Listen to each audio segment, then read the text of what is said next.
Good evening, everyone. My name is Pat Markovich, and I'm president of the Brockville and District Chamber of Commerce.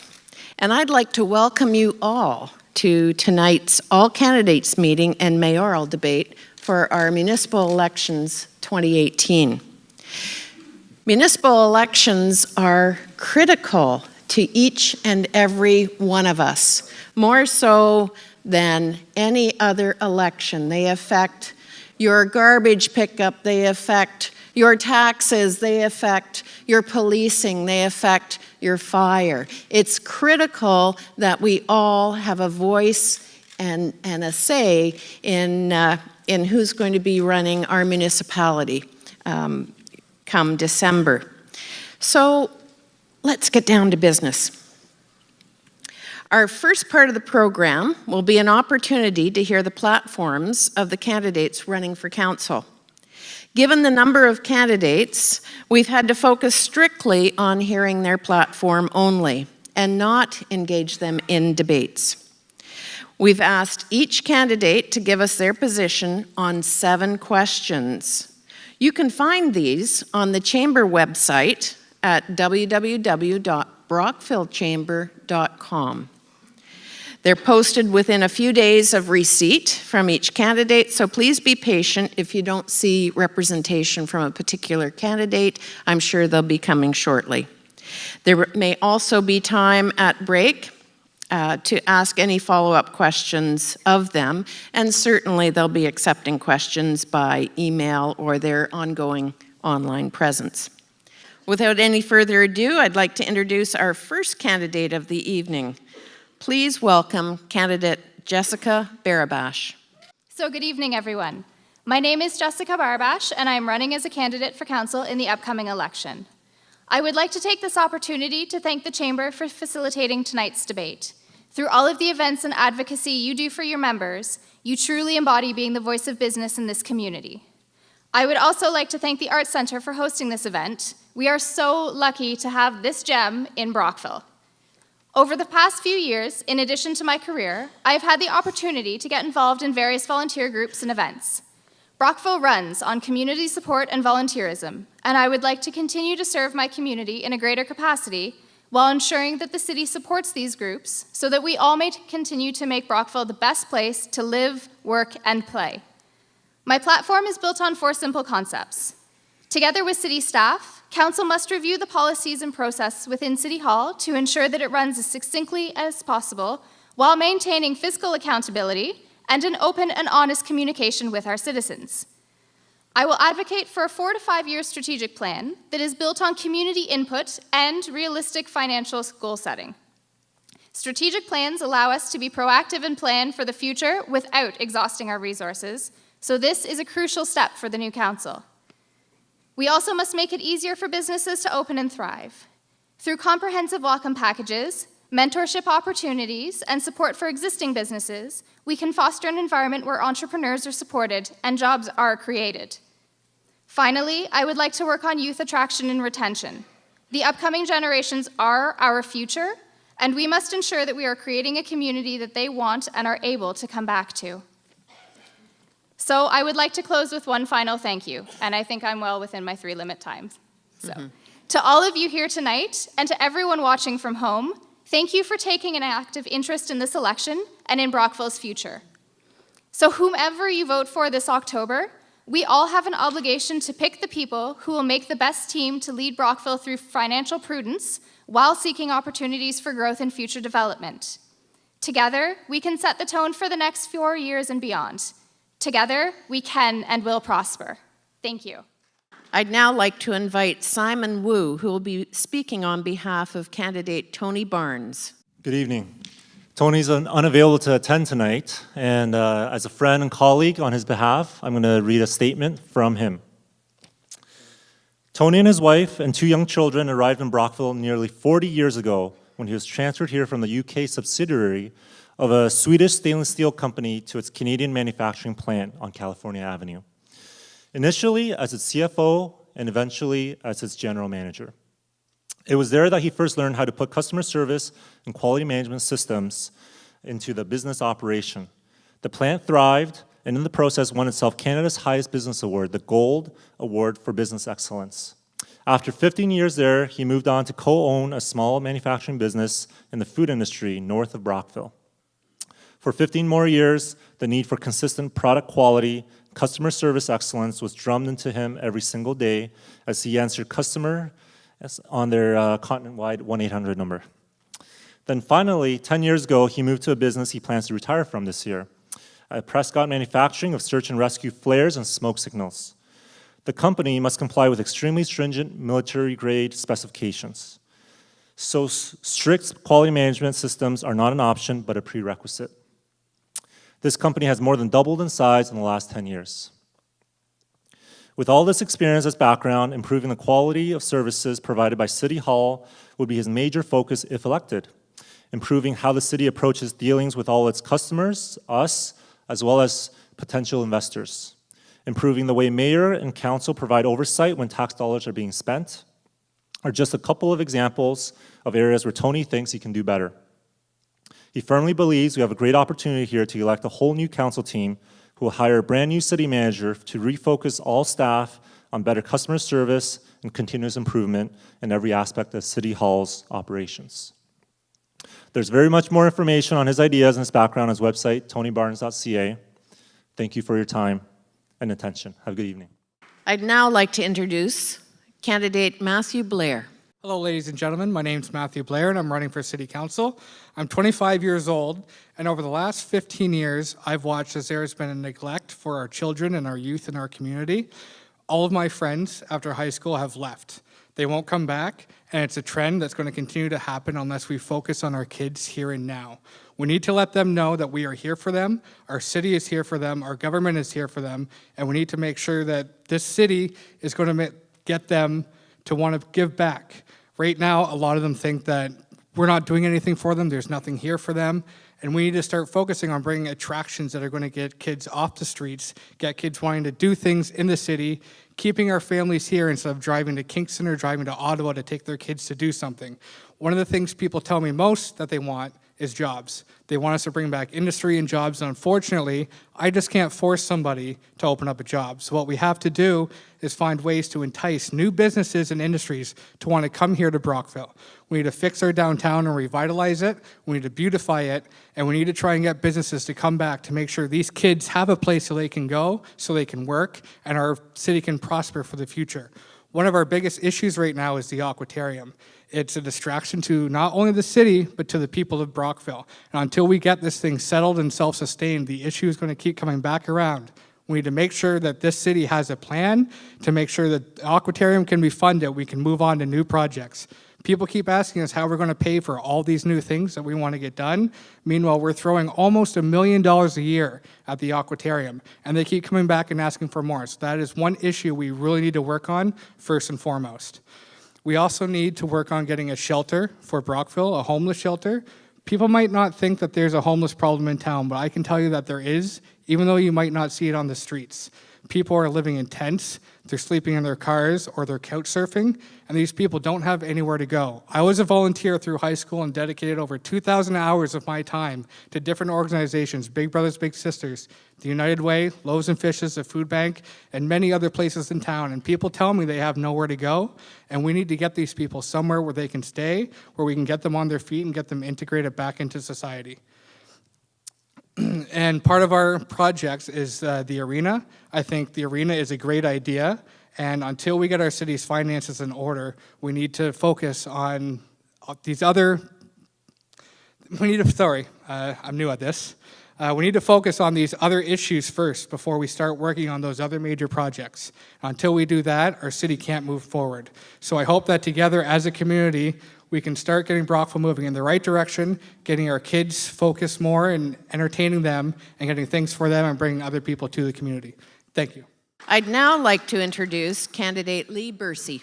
Thank you, folks, and good evening. First, I would not only like to recognize the Chamber of Commerce, which is made up predominantly of volunteers within the business sector, for providing this podium and opportunity, and of course, this beautiful publicly funded facility, which many have gone through great financial hardships as well as tremendous volunteer capacity to make as beautiful and spectacular as it is. But should also recognize the fine folks at Your TV, Hometown TV, and the variety of other media outlets who are here who make it so that we are actually able to transfer this conversation, this knowledge, and this dialogue into the living rooms of so many who might not be able to be here otherwise. My name is Lee Bursey. I am a two-term municipal politician. I hate that term so much. And let me tell you why, because I've always looked at myself as a paid community activist. And I guess the advantage to that is that it's up until now probably provided me a tremendous excuse to be outspoken and to sometimes go against the grain. It's very difficult to market yourself as one of these things is not like the other when on this stage I am now the elder statesman of youth in this conversation.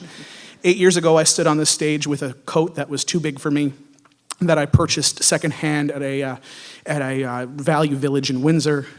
Last 4 years ago, I was here in another coat that was too big for me that I purchased locally at a secondhand shop, and not much has changed. Keeping that in mind, here's what I want to make very clear. I have a beautiful partner who has knocked on over thousands of doors here with me, along with a dedicated team who have done their best to hit almost every door, if not every door, in this city, including those that say, saw your sign, recognizing and respecting that. Thanks for your consideration. Understanding when someone says no soliciting generally means please don't bother me. What I want you to understand is that there are a number of issues that continue to bother me. Let's talk about an opiate crisis. I don't want to sound like a broken record because I tend to have this conversation a lot. But according to our local health unit, 1 in 6 people who obtain these, whether it be illicitly or legally through prescriptions, become addicted here in Leeds, Grenville, and Lanark. Right now, we also recognize that according to a statistic that's coming out on October 16th through a presentation about Tell Your Story Leeds Grenville, that 36 people do self-identify as homeless in our communities. But that's through self-identification and is flawed data by design. The truth is, if you want to know why we have challenges, how we can have a labor shortage and not a job shortage and have an below average unemployment rate. And we've had a mayor who's outgoing, has definitely steered and navigated the ship through some very challenging terrain and deserves to be recognized for such. We've made tremendous investment in our amenities for our youth per capita in this community, and no doubt there is lots to be done. But you have to keep in mind that what's challenging is a skills gap. What we have is we have people who are struggling in cyclical poverty and cyclical challenges that continue through multi-generations. I plan on being a voice for that, being resilient and reliable, and absolutely will return your calls. A lot of this is not glamorous. Some of it is about bricks and mortar. Thank you for your time. I'd now like to call upon candidate Mark Dara. I'd like to begin by echoing some of my colleagues and possibly pre-echoing some of my other colleagues. Too close? Thank you. Sorry about that. By recognizing the Chamber, the Art Center, and all of you here and folks watching at home, thank you. My name is Mark Dara, and I was born and raised here in Brockville. It's where I went to school. It's where I married my wife of 18 years, Judith, where our son was born. It's where I've worked for the last 11 years at Procter & Gamble. It's where I teach martial arts, started in 1995, and where I plan to retire. So as someone who has or will experience the majority of their life here, I understand that the city, and by extension, City Council, needs to serve people in every phase of their life and every socioeconomic condition. As a councillor, I pledge that I will use my talents, voice, and my one vote at the table to push for, among other things, because I only have 3 minutes, one, transparency and accountability. This is perhaps the number one issue that I've heard when I've spoken to people. I've been knocked on about 2,500 doors and counting, discussing various issues. Brockville really needs a comprehensive internal and external communications policy. Timely flow of information is critical to decision making and to restore the trust of taxpayers who will then get clear answers when they need them. Number 2, fiscal responsibility. When I talk about fiscal responsibility, I want to be extremely clear that for me this is not a code word for cuts, because that only hurts the people that need the services the most, and that's not what I'm interested in doing. Rather, it means spending carefully, ensuring that we get the most value for each dollar spent so that Brockville and its people can prosper now and for the years to come. And 3, a better city for everyone. Brockville often gets labeled a retirement town, somewhat unfairly. Indeed, it is a great place to retire. but it's so much more than that. We need to pursue both age-friendly and youth-friendly designations, which sound like they're contradictory, but they're not. And they'll provide benefits to everyone in between as well. As an example, I think we need to seize this opportunity to get the twin pad design right, ensuring that it's inclusive and can be enjoyed by people young and old alike. As a council, we need to work together with staff, other branches of government, and community partners, as well as the business sector and the public at large as a team.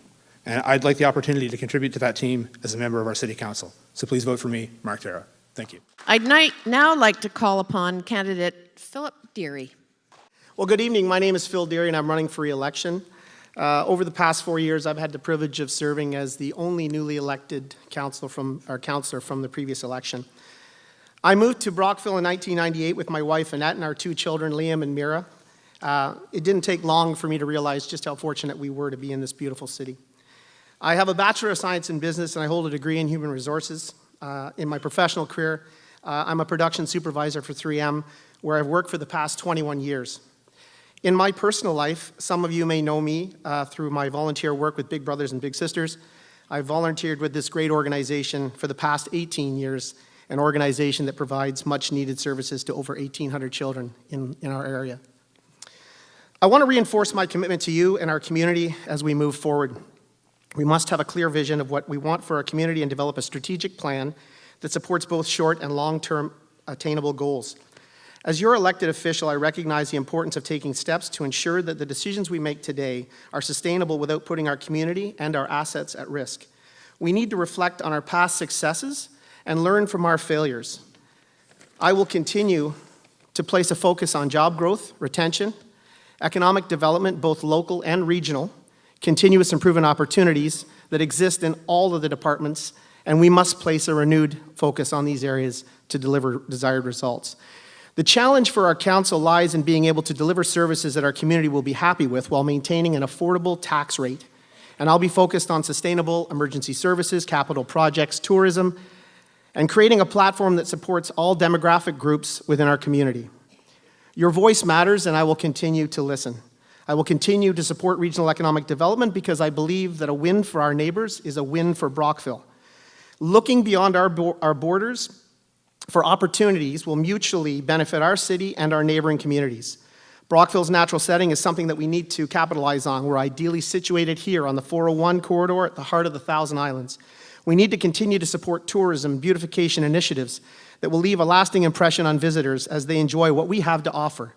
Brockville is a healthy living community comprised of many different diverse demographic groups, and we must focus on finding ways to provide services for all members of our community, young and old. Brockville is fortunate to have a community filled with individuals who bring a wealth of experience and knowledge, individuals who are willing to give us their most valuable asset, their time. These are the people who take it upon themselves to stand up and volunteer when needed. They do whatever it takes to make our community a better place to live. I'm proud to say that I'm one of those people. In October, vote Phil Deary, Brockville City Council. I'd now like to call upon candidate Jeffrey Earl. Thank you. I'm new at this. My name is Jeff Earl. Actually, I've been here once or twice before. I think somebody called me the Dean. Somebody today tried a new one on me, the Iron Man. This would be my 9th council. We're all here for the same reason. Everyone is here to try and make Brockville a better place. We all have different ideas, and that's your job to sort them out. What's going to work. I have a short time, so let's get down to business here. Firstly, I think what's on everybody's mind is the economic situation in the city. The money we borrowed, the commitments we have, the deficits we have. And when I say deficits, no, we don't have a deficit in our budget. That's not allowed, but we do have deficits in departments.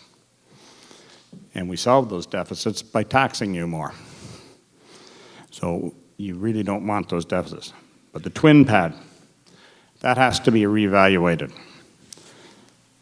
There's 30 schools closing in this area, 3 in Brockville. We're down 30% in our students. Do we really need to increase our arena capacity by 50%? We need to look at it, but we certainly need to relook at it. All the studies are 5, 6, 7 years old. So it needs to be reviewed. There are different options. Put a pad up at the Memorial Center. Use the old youth arena for junior hockey. Take the Phillips Cables property and put a sports dome on it at about probably 20% of the cost. Brock Trail, let's get that thing finished. Let's get going. Let's get the areas we can done to the Brock Trail. Let's get the parts off-road. Before we start worrying about putting bicycles on roads, let's see how much we can get them off. If you're a young family, do you rather have your children on the road, protected by a line of paint, or would you rather have them on the Brock Trail? This no longer is a city, it's a region. And we need to talk amalgamations, cooperations. I own property in Elizabethtown, Augusta, and Brockville. It's a region. You know, I represent both. My contracts are all over the place. And we need to work together. Working separately is not going to work. We need to explore mutually beneficial relationships with the communities around us. We need to talk about the serviced industrial land, the not serviced industrial land, and who's going to provide what. We need business niches. We can't be everything to everybody. We need to decide what we want to do in this city and go after it in those niches. Thank you, Jeffrey. I'd now like to call upon candidate Bud Air. My name is Bud Air, and I'm a candidate for Brockville City Council. For those of you that know me, I'm just checking to make sure if there's a trap door up here or not. I'm a lifelong resident of Brockville. I was born here in the same hospital where I now work. I'm very passionate about this community. It's a great community. I travel around the province teaching advanced cardiac life support to physicians and nurses. And in my role with St. John Ambulance, I was the district commissioner from Toronto to the Quebec border. No other community is more beautiful than Brockville. We just need to promote it better. We need to make it more friendly for the youth as well as for the seniors. It can do both, and by bringing in more people and more industry, we can create a better tax base.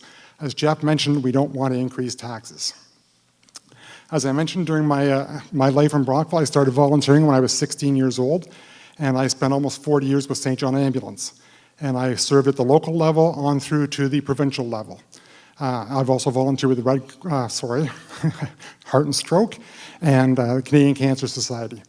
I was recognized as the Volunteer of the Year back in the 1980s, so I am older than I look. And I've also been awarded the Queen's Golden and Diamond Jubilee Awards for recognition of my volunteer service to the community. I love this community, I'm passionate about this community, and I am willing to work hard for this community. There's a lot of people here tonight, which is great. I attended a meeting last night where we're talking about Neighborhood Watch because a lot of people are concerned about the youth crime and the youth violence. I'm a registered nurse. I work in the intensive care unit in the Brockville General Hospital as well as the emergency department, so I see the other side of the coin. I see the problems with mental health, and I see problems with poverty, and I see problems with drug addiction. We are developing a problem with drug addiction in this town, and not just as Lee mentioned about opioids, but we also have an issue with drugs such as crystal meth and other illegal drugs. We need education. We need to get to these kids when they're young. We need to provide more services for them, for the children that are at risk, such as the program that's at Stingers and the JRN, which I'd never heard of, but it's also a program available for the youth that are at risk. There's a lot of things we can do to make this community better. We need to be fiscally responsible with your money. It is your money. We spend it, but it's your money. You should have a say in how we spend it. We need to amalgamate. So we've got the aquatorium. The aquatorium is going to be there for a while. We can make it better. We can make it so it's not costing the taxpayers as much money. Let's amalgamate it so when we get those tour buses coming into Brockville, that they amalgamate and they tour all of the things that Brockville has to offer. It's a fantastic community, so much to offer, and I hope you'll elect me on October the 22nd. I would love to serve for you. Thank you. I'd now like to call upon candidate Jane Fullerton. Thanks for the opportunity, Chamber. Hi, my name is Jane Fullerton, and I want to continue to represent you on Brockville City Council. I bring a lot of experience to the role. I have a university degree. I've been a small business owner for over 30 years. I understand the challenges business owners face. I'm the executive director of Big Brothers Big Sisters, which makes me very aware of the needs of the most vulnerable in our city, especially our youth. My 9 years of experience with Brockville Ribfest have made me knowledgeable about tourism and events planning and funding. I have 24 years' experience as an elected representative, 6 years as a trustee on the Leeds-Grenville Board of Education, 6 years as a councillor in Augusta Township, and 12 years as a Brockville City Councillor. I have the experience, vision, and determination to be a strong contributing member to your next council team. As I have embarked on my campaign this fall, I've heard some negativity about the direction in which our city is going. We have had some challenges this term, certainly. Capital cost overruns at the Aquatarium, repeated asks for additional operating funding, the tunnel shortfall, and the loss of Procter & Gamble. But these are issues that needed to be addressed, and your City Council has done just that. We applied for and received $220,000 in funding to address the future closure of P&G and how we can mitigate this loss for their employees and the community. We have put conditions in place on the additional contributions toward the Aquatarium so that we get the information we need to help make this facility a success. We have entered into a partnership to form the St. Lawrence Corridor Economic Development Commission, and to date, they are working on 34 positive leads for locating business in the area. Currently, Northern Cables, 3M, and Burnbrae are all hiring. Wall Street Village and Rob Thompson's downtown development are underway, and work has commenced on the $162 million Brockville General Hospital redevelopment. There's been lots of great progress in our city. I love living in Brockville and believe it's a great place to live, work, and raise a family. There is lots to celebrate and lots still to do. Your City Council needs to be vigilant in controlling spending so that Brockville remains an affordable place to build a business and to buy a home, but we also need to invest in our city in order to attract the young families we need for our vibrant future. It's a fine line that will require the sound judgment and common sense that I can provide. Why should you vote for me? I do my homework, I ask difficult questions, I listen to my constituents and advocate on their behalf. If I'm elected, I will hear what you're saying and I'll make decisions that show that I respect that the money I'm spending on behalf of the city is your money. Please vote for me on October 22nd. Thank you. I'd now like to call upon candidate John Henderson. I would like to thank everyone for attending tonight, the Brockville Chamber for hosting this, and everyone behind me for putting forth their names to represent Brockville and make it a better place. My name is John Henderson. I was born and raised in Brockville and chose to raise my 2 children here as well. My family has a long background in the local small business, and I've been employed in the hotel, restaurant, and hospitality management for 35 years. I've been actively involved in volunteering as a member of the Brockville Kinsman Club since 1988, and raising funds, holding executive positions, providing manpower and management to many local events, and supporting the community's greatest needs. I have about 15 to 20 years experience in coaching minor hockey, minor baseball, and being involved in both youth and adult sports and executives. I had considered running in the early 2000s, but at that time I was quite busy with my children and their sports. Simultaneously, my brother chose to run for mayor. So I supported that decision and decided to step back at that time. Here we are 12 years later, and I find myself driven to run as I saw some people that were disguising measures of austerity under fiscal responsibility. I believe in responsible, pragmatic choices as we invest in our and our children's futures in Brockville, maximizing the value of every dollar that we use. I believe we have to continue to invest in tourism, infrastructure, facilities, and programs that make Brockville a location that seniors, young families, young adults, and businesses are attracted to. Presently, we are seeing the results of years of investing in active lifestyle improvements in tourism. We have more tourists at this point than any in our history. Putting in place infrastructure and facilities such as the Aquatarium, the tunnel, and the twin pad are creating the traffic needed for the private sector to play its role, much like Rob Thompson and his hotel suites, in revitalizing and restoring our downtown and Main Street. Municipalities have few opportunities to use infrastructure or facilities to seed investment, and we have to realize them when they exist. We need to continue to support our local industries on California Avenue and make seeking an adequate replacement for P&G a priority. We have to develop the lands to be shovel-ready and take advantage of business opportunities when they present themselves and seek new opportunities with our immediate and regional neighbors, much like we did with Giant Tiger, so those jobs remain. To do this, we need to be up to date in our infrastructure and facilities. We need to be prepared to move forward such that our children, mine included, have the opportunity to return and utilize educations received elsewhere.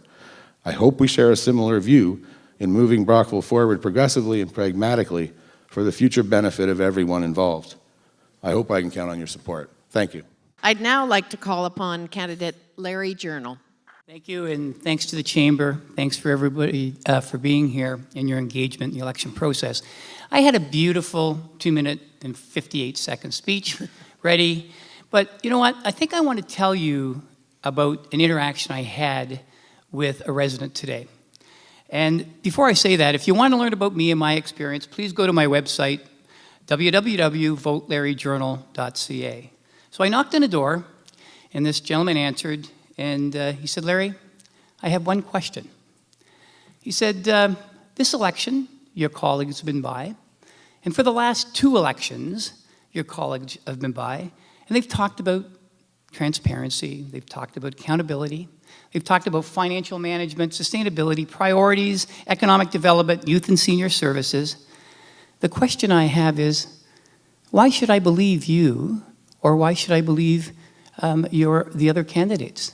Because in the last election, after the election time was over, there didn't seem to be any transparency. There didn't seem to be any accountability, financial accountability. And you know, I reflected on that, and I think this gentleman had every right to be cynical. And I have a challenge.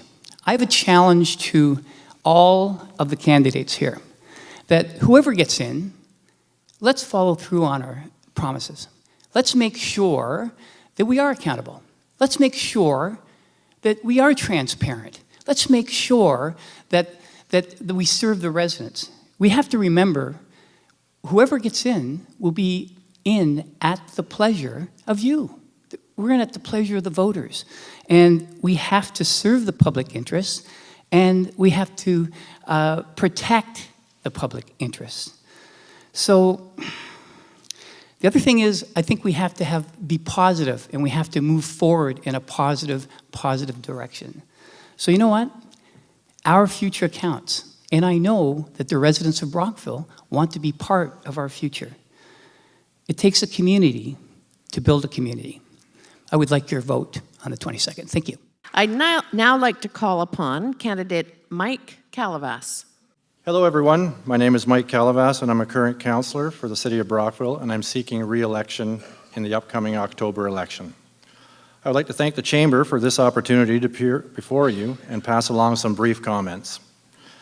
On a personal note, I've been married to my wife, Barb, happily, for the last 30 years, and we have raised our family here.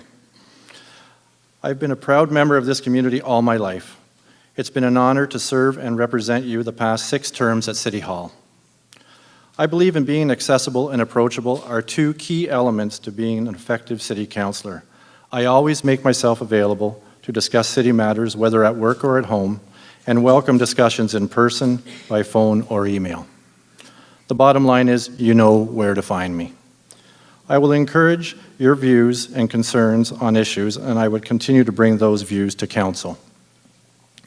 I have owned and managed John's Restaurant on Perth Street since 1985. John's is a small business, and my approach to council matters take a similar small business approach. I will continue to bring a fiscally responsible mindset to the council floor. The next term of council is going to require hard work and tough decisions to address recent expenditures and commitments during this last term, while also maintaining our infrastructure and offering key services and amenities going forward. I believe my past experience on council, which has included serving on a number of committees and working with area municipalities, will be an asset in responding to the pressures and challenges that lay ahead. In chairing planning public meetings over the past term, I continue to be impressed and encouraged by the public's involvement and interest in our community.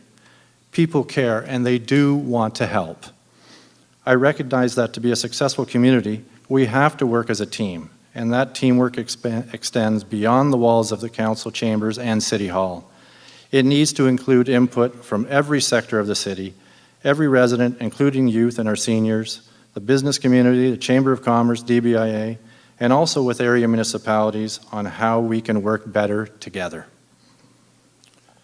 The 401 Corridor Initiative is one successful example of working together with our neighbors to achieve a greater economic development opportunities for the region as a whole. Brockville has a lot to be proud of, and we have accomplished a lot over the last years.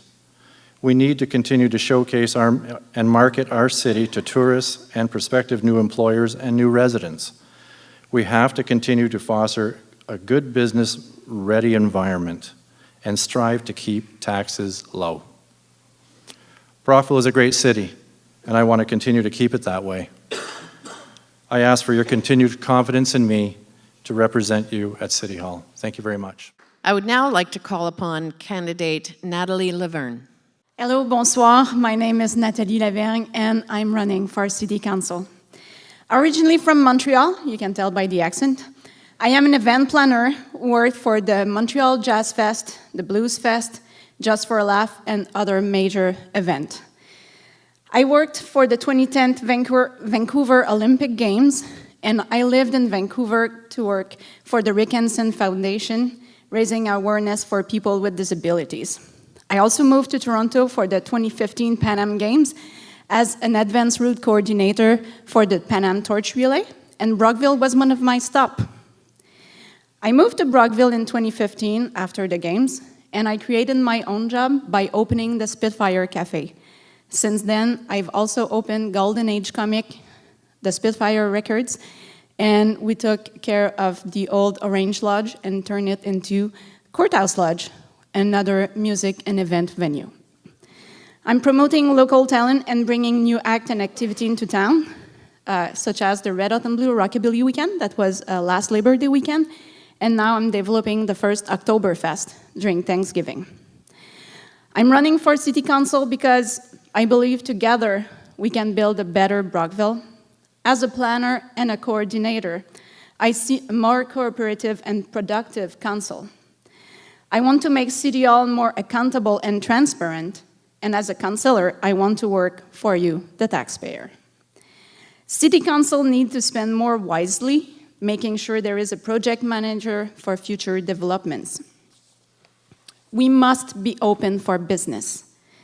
The priority is to revitalize downtown and preserve Brockville's beautiful core.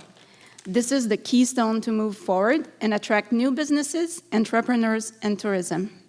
We have a rich history, we are unique, and perfectly located to take advantage of tourism and court new businesses.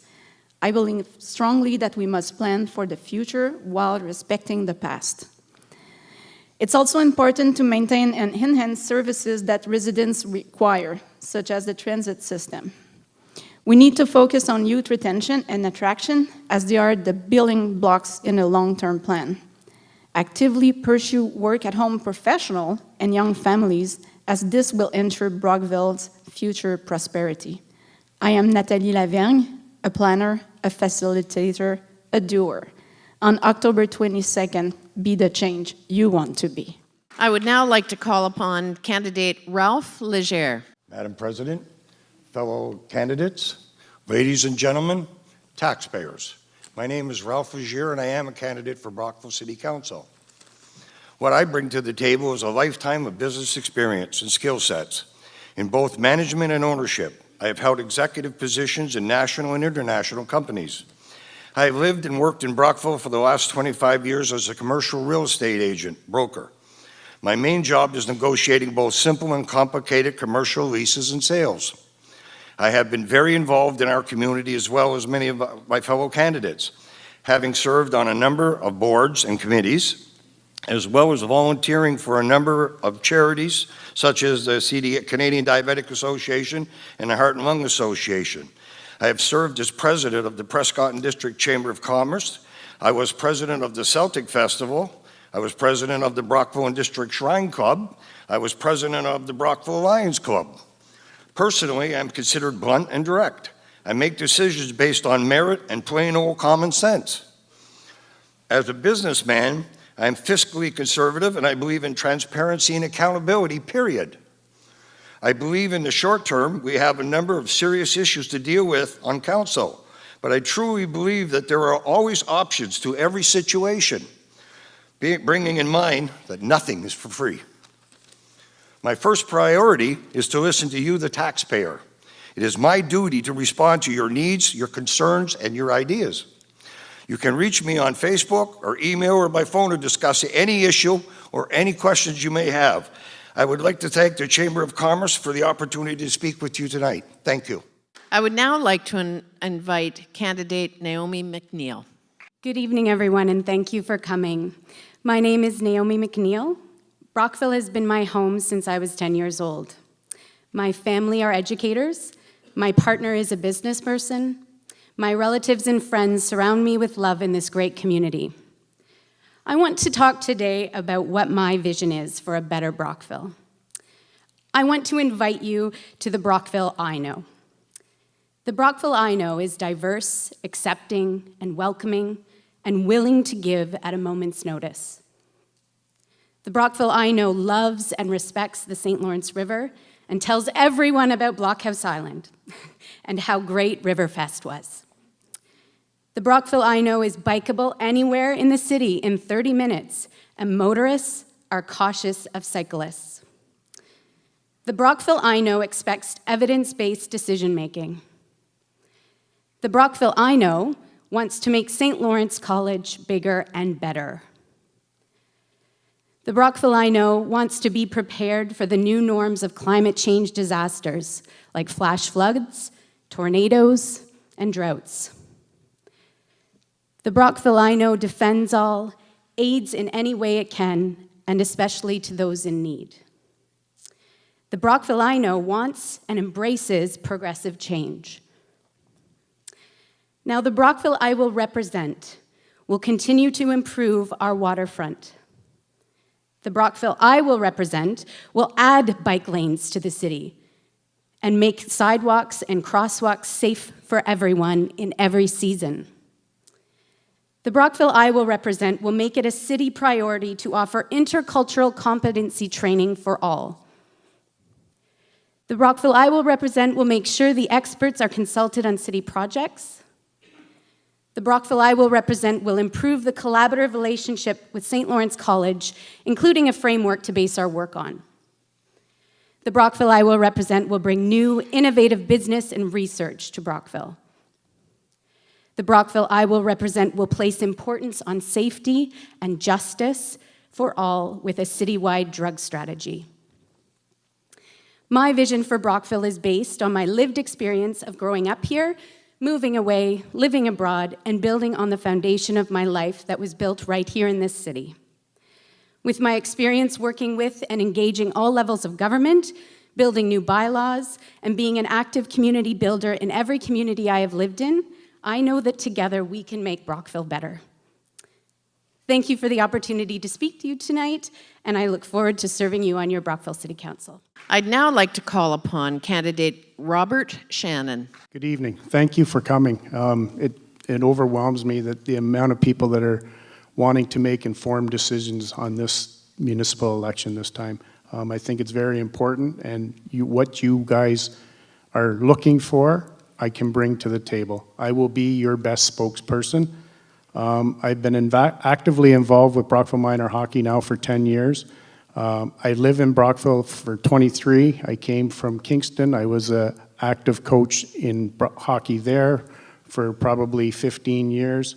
I have been an active member of the Brockville Relay for Life, which no longer exists, but I was a member and a chair and helped generate hundreds of thousands of dollars to Canadian Cancer Society.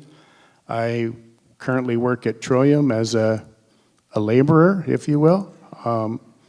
I've been there for 15 years. I ran the co-ed slow pitch that took place in Brockville on Sunday afternoons. I've just stepped away from that. I ran that for 18 years. And I've got involved this past summer with the Canadian Aid for Chernobyl, which I found was a very rewarding experience. I sit on parent council at my daughter's school.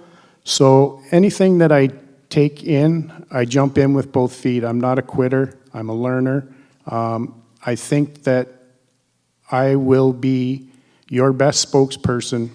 I'm not going to make rash decisions. I'm going to spend the money like it's coming out of my own wallet, because I'm a taxpayer, you're a taxpayer, and we just can't frivolously spend money.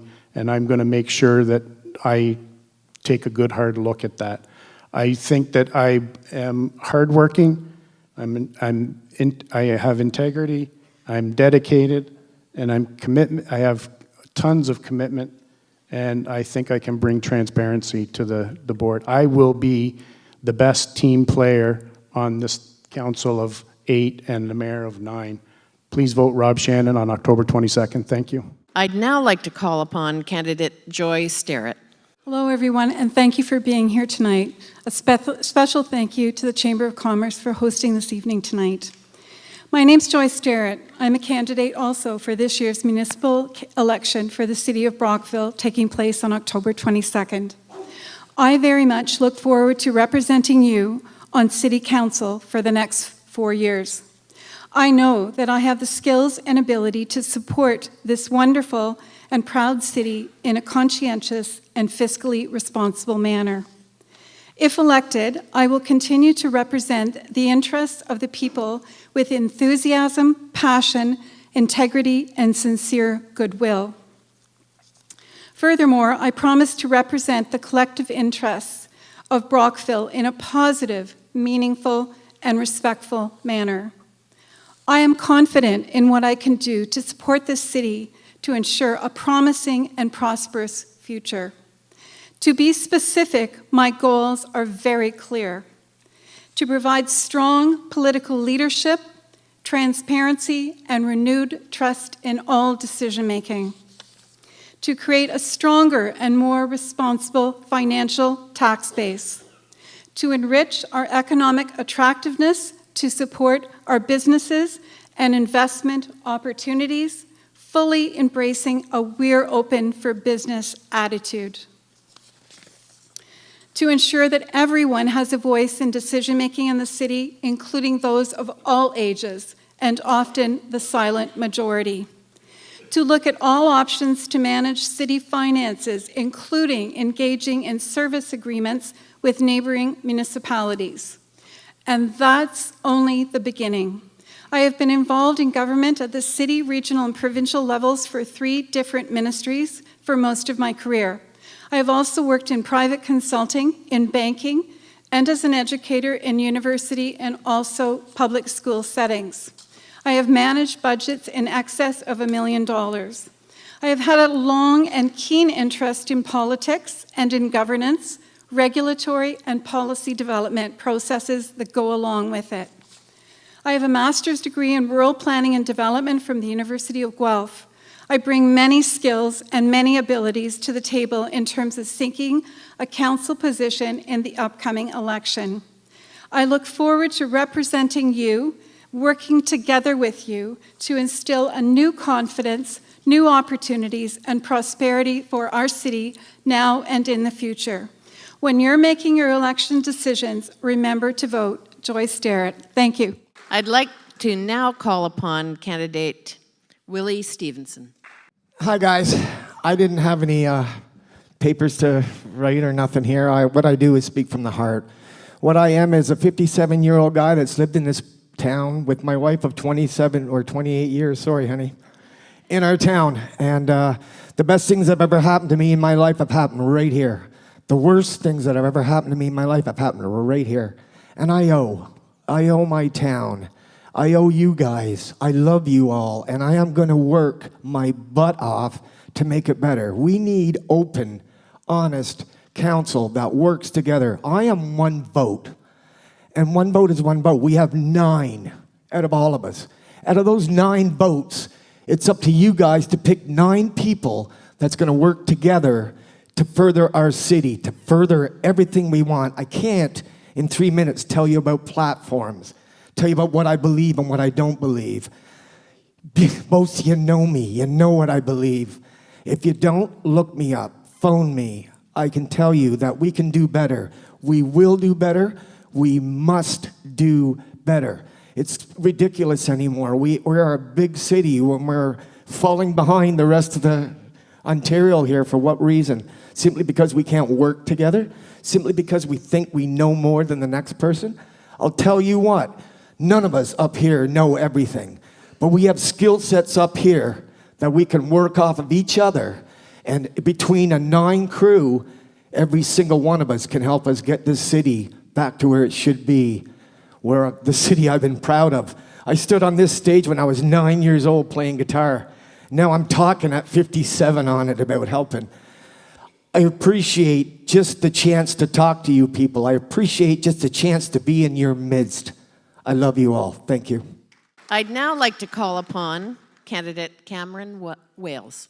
Hi, I'm Cameron Wales, and I'm running for Brockville City Council. I'm 23 years old. I've lived in Brockville since I was 2, and I love this community. My campaign is about growth and stewardship, making a better future for our city by taking care of what we've got. That's what I want to talk to you about today, stewardship and what it means when we talk about caring for our community. I was an air cadet, and one of the first things you learn in that program is the value of teamwork. A team is not a collection of individuals working simultaneously. It's a group of people working as a unit to achieve something that is greater than themselves. That's why I feel that an effective council is so critical to our city's success. The strength of our local government lies in its structure as a team. A team is capable of keeping our finances in order, of making smart choices on investment and prioritizing needs. A team knows how to communicate. Our council must work as a unit to build consensus on tough issues and bring our community together around a common plan of action. Over the past 21 years, I've seen my classmates grow up with me. Some have moved away and went to school and started careers. Others entered the world of work and have good jobs. Others haven't quite figured it out yet, and that's okay. The one thing we all have in common is we're from here, but not enough of us will end up living here.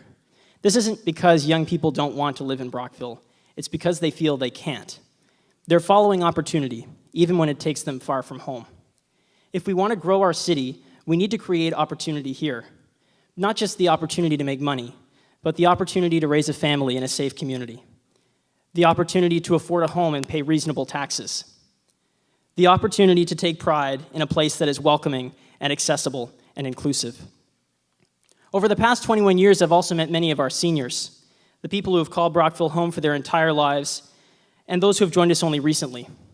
They share a commitment to community, a passion for volunteerism, and a love for life. It is for these and all our valued citizens that we must consider our responsibility to accessibility, to enact programs that meet the needs of an aging population, to care for our elders, to create a plan that doesn't leave members of our community behind. So too must we care for the next generation of Brockvillians by preserving our environment and reducing waste, by managing our debt and spending responsibly, by engaging our young people and including them in the important work of shaping our community's future. This is what stewardship looks like. It's teamwork, opportunity, and caring.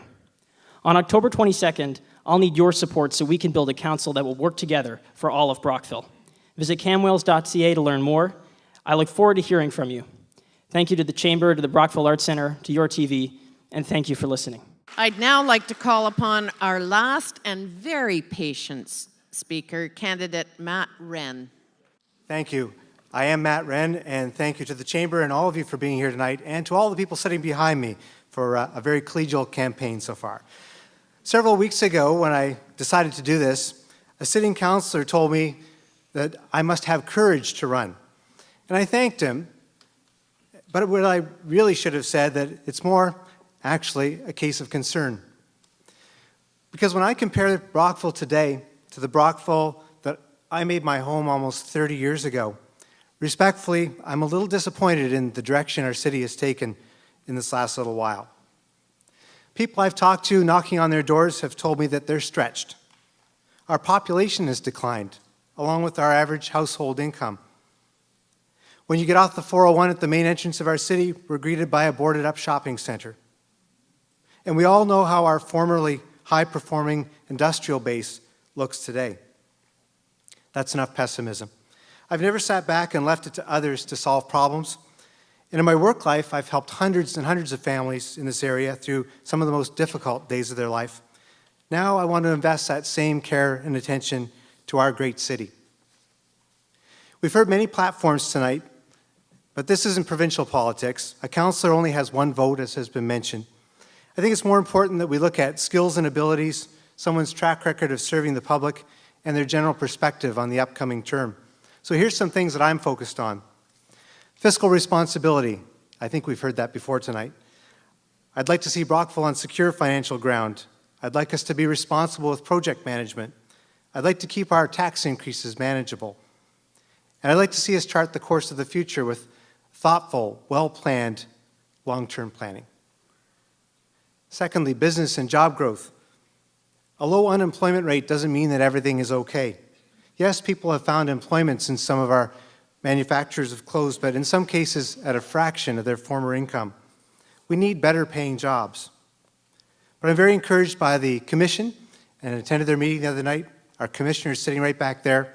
They're doing great work, and we need to support and build upon this initiative. Third, our demographics. It's time that we acknowledge the makeup of our aging population, but realize that this all the more requires us to attract and retain young families. Enticing the younger generation to return here can be a great boost for our city as the older generation ages. Our waterfront, greatest natural asset. Are we capitalizing on all it can do for us? I think we can do better, and I'd like us to be the envy of the Thousand Islands. So if you should elect me to City Council, you'll find someone who's accountable, accessible, and will listen to your needs. I believe in my city, I'm passionate about it, and I ask for your support. Thank you. Welcome to the second half of our evening featuring our mayoral candidates. In this portion, we will have four panelists from the Chamber asking a series of questions to each of the candidates. The questions were developed from submissions made to the Chamber on behalf of both members and non-members. Now, I'd like to review the format for this portion of tonight's activities. The candidates were selected randomly for their sequence in tonight's presentation and questions. First, each candidate will be given 2 minutes for their opening comments. We then proceed to the next portion of our program where our panelists will be presenting questions to each candidate. The lead candidate will have 2 minutes to respond. When the candidate is finished, or when the 2-minute time limit is up, the other two candidates will each have 1 minute to give a rebuttal. At the end of these rebuttals, the original candidate will have an opportunity to state their final position within a 1-minute time frame. Please note that these questions have not been provided to the candidates beforehand. So please understand if they take a few seconds to gather their thoughts. But of course, the timer will be going. We'll be rotating the questions through the candidates in turn. And as I said earlier, the candidates pre-selected their position for the order of this evening's activities. Candidates, are you ready to proceed with the debate? Yes, ma'am. All right, let's get started. Before we begin with our questions, each candidate is invited to give a 2-minute opening statement. According to the draw held before the debate, I'd like to invite Mark Oliver to begin with his opening statement. My name is Mark Oliver, and I'm a businessman here in Brockville.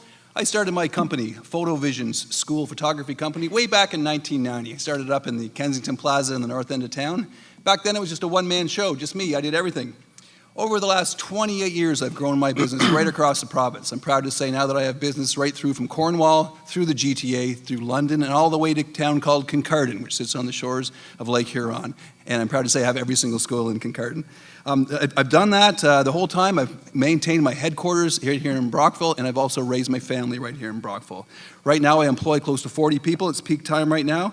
And I want to tell you the way that I did it. And there's a couple things that I did. I was quick to adapt to change over the last 28 years, and I've done it by being proactive and traveling across the province to get that business. What that looks like is I would get in my car and I would drive to schools and school boards. I would talk to principals. I would talk to parent councils, and I would talk to purchasing agents at the school board level.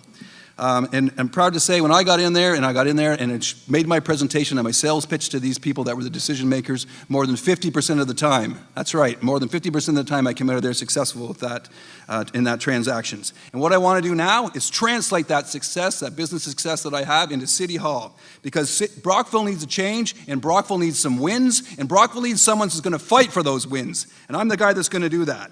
As everyone knows, over the past decade and a half, business in this town has been declining. Businesses have been moving out of here at a rapid rate. Families have been leaving at an alarming rate as well, and we need to reverse that trend. I have a bold vision and a detailed plan to attract businesses and families to this city and to grow it. I have a proven track record of success in this community and commitment to this community. If you want change and you want to move Brockville forward, you're going to have to vote for me. Put me in, coach.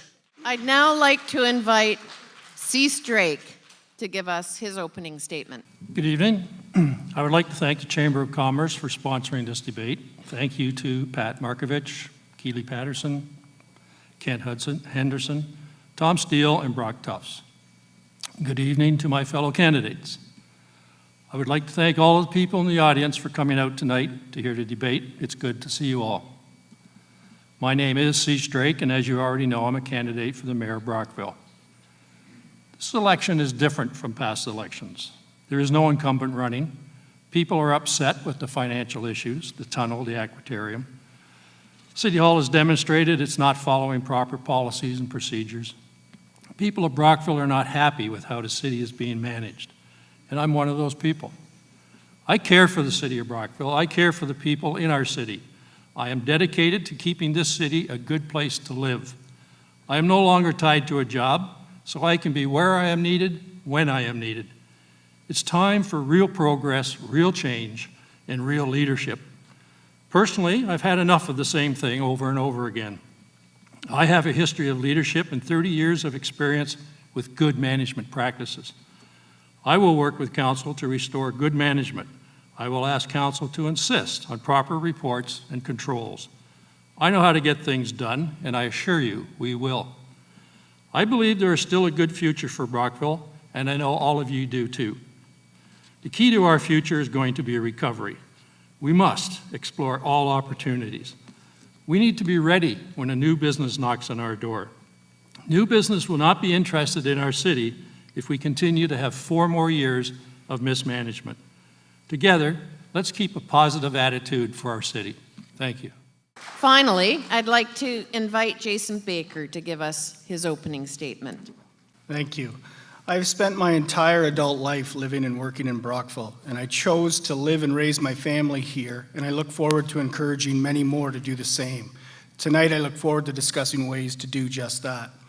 I'm a father of 4 amazing children, Haley, Liam, Emma, and Abby. I co-own Ketchum Manufacturing on California Avenue. Along with my 50 employees, we sell a wide range of products manufactured right here in Brockville to all 4 corners of the globe. After serving on council since 1997, I earlier this year announced my intention to step away. I had grown increasingly frustrated with the direction council was taking.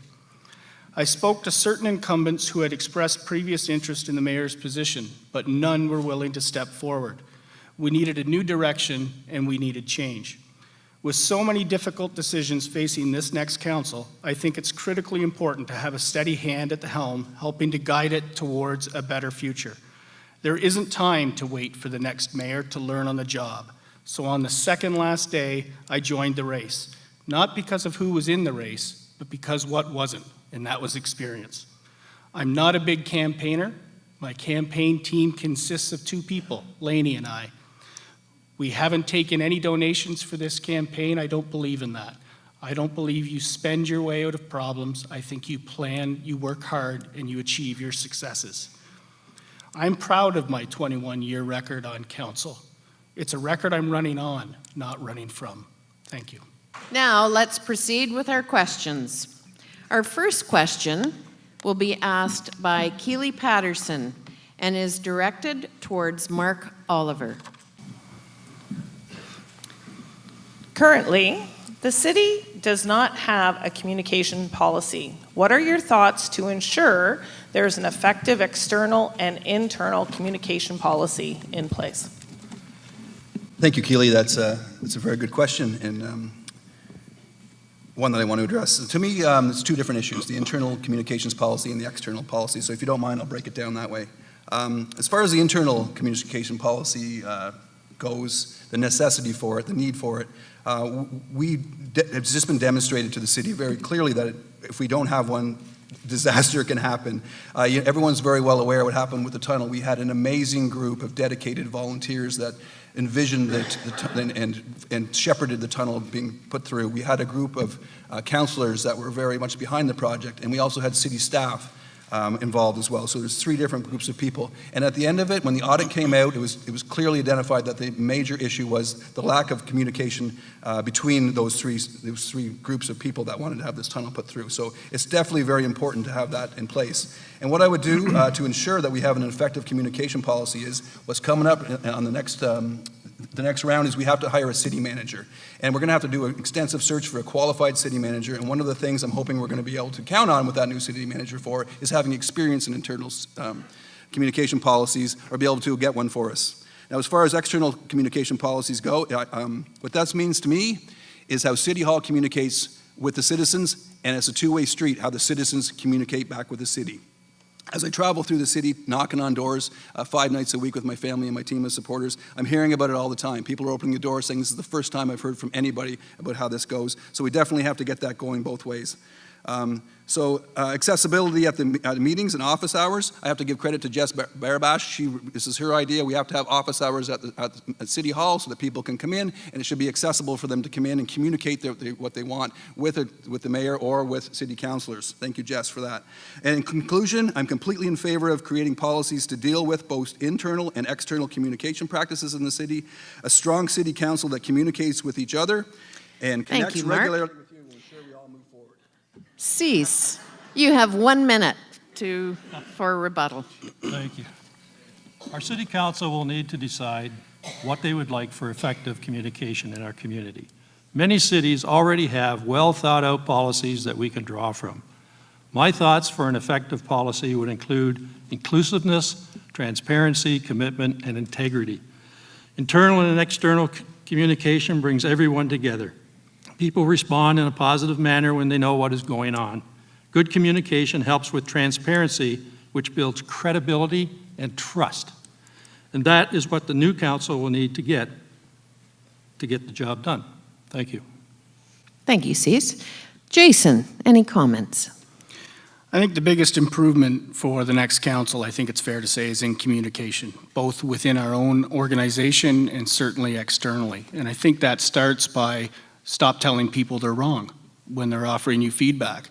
I think our current spokesman spends more time defending the decisions of council and providing his rationale for why that happened rather than having a two-way conversation. I think we have to move from top-down communication to bottom-up. We're hearing that a lot as we go around the community to different things. So communication is something that I excel at. And I think you have to understand that you're not always the smartest person in the room and that the best ideas come from the people you talk to, not the people you're talking to. So I think it's vitally important that we get this right, and I think we can get that right very quickly. Thank you, Jason. And Mark, a few last comments. Yeah. So Keely, to answer your question, I think we're all pretty much in support of having effective communication policies. There's not much to rebut. But I would like to just expand upon a little bit more abilities to have the communication going out to the community. What we can do to make the communication more open is to have more available avenues for people to access the information that's going on in City Hall, including streaming technology, office hours, which I touched upon before, and I'm open to suggestions from anyone else of better ways that we can communicate both internally and externally with the citizens and within City Hall. Thank you. Thank you, Mark. Our next question is coming from Kent Henderson, or is being read by Kent Henderson. It's coming from one of our members, and is directed towards Cease Drake. I got the tongue twister. Are you going to support the request for the IFI, Interpretive Financial Indicator Report from the Ministry of Municipal Affairs? Short answer is yes. I think it's an excellent document. It gives you a benchmark, which is what the new council will be seeking when they get elected and start managing the city. It's important that we develop from that a report card for the city. It's very difficult for you to go to the city website and find all of the financial information if you're interested in knowing how the city's doing. It should be published up front, readily available, and you should be able to determine where the city's at. Is it getting better? Is it getting worse? Are your debts going up? Are your reserves going down? What are your debt payments? I'll bet not too many people here will know what the debt payments are in this city, and you should, because they're going up, and you need to start watching them. Thank you. Thank you, Cease. Jason, any comments? First of all, I would accept any information that improves the debate, gives us a report card to follow.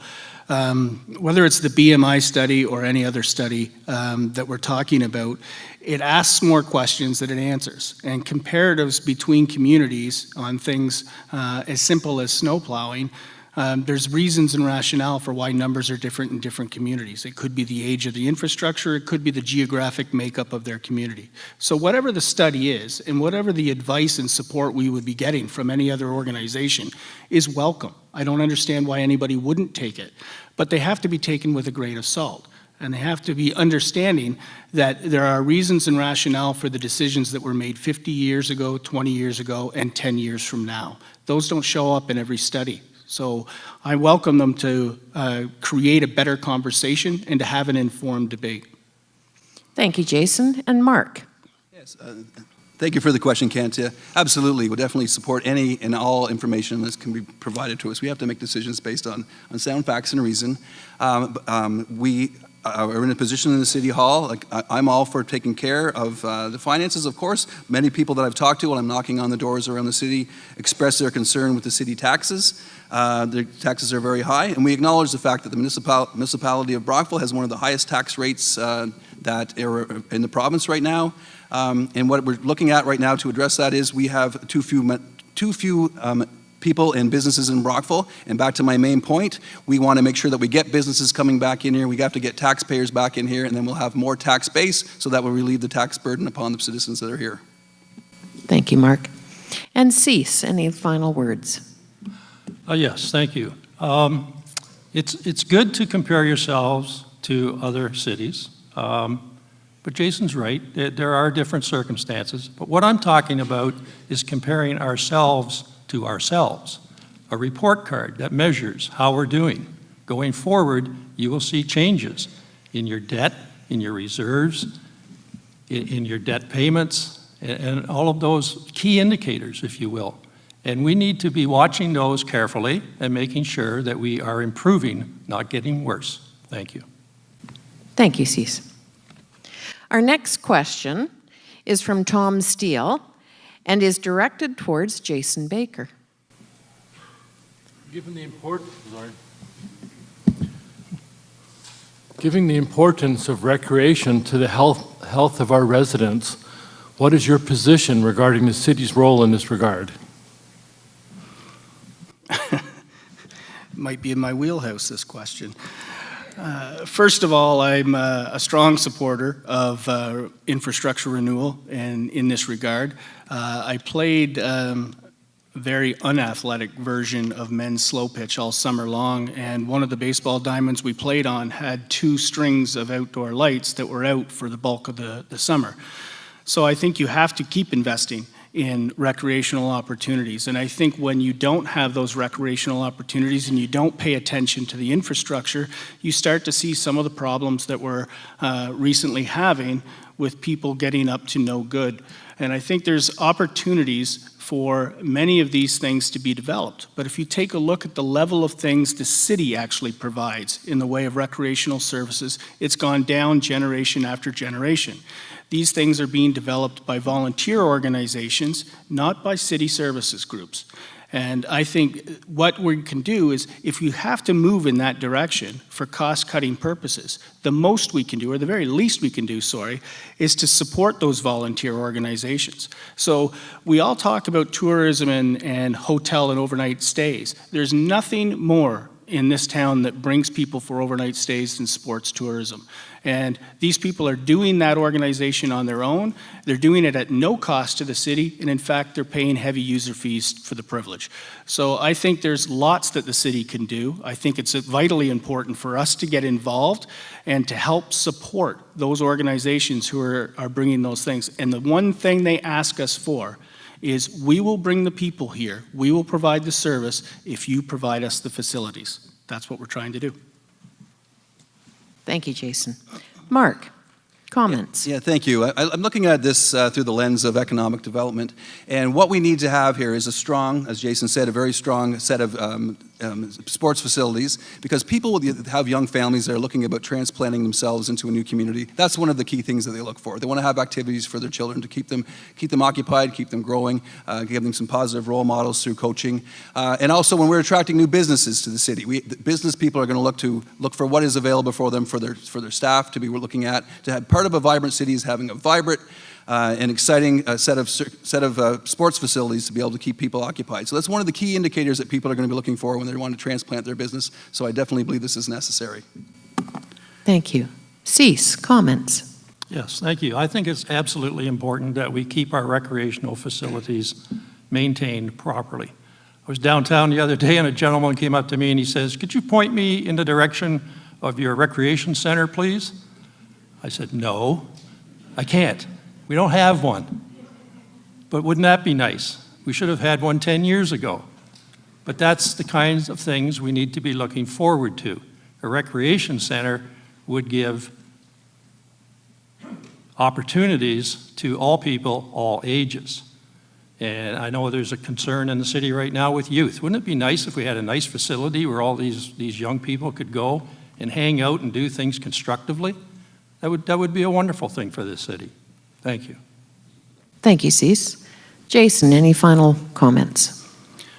The only thing I would say is, I think John Henderson said it in the councilor's portion of the evening, is rarely do you get an opportunity to make that much of an influence on the next generation's recreational opportunities, and you have to get it right. And I agree with that. And so there's a lot of people talking about a twin pad arena. That's a title that somebody else put onto this thing. There is not a shovel in the ground. There is not a set of design plans done for the next recreational facility. It can be whatever the council decides it can be.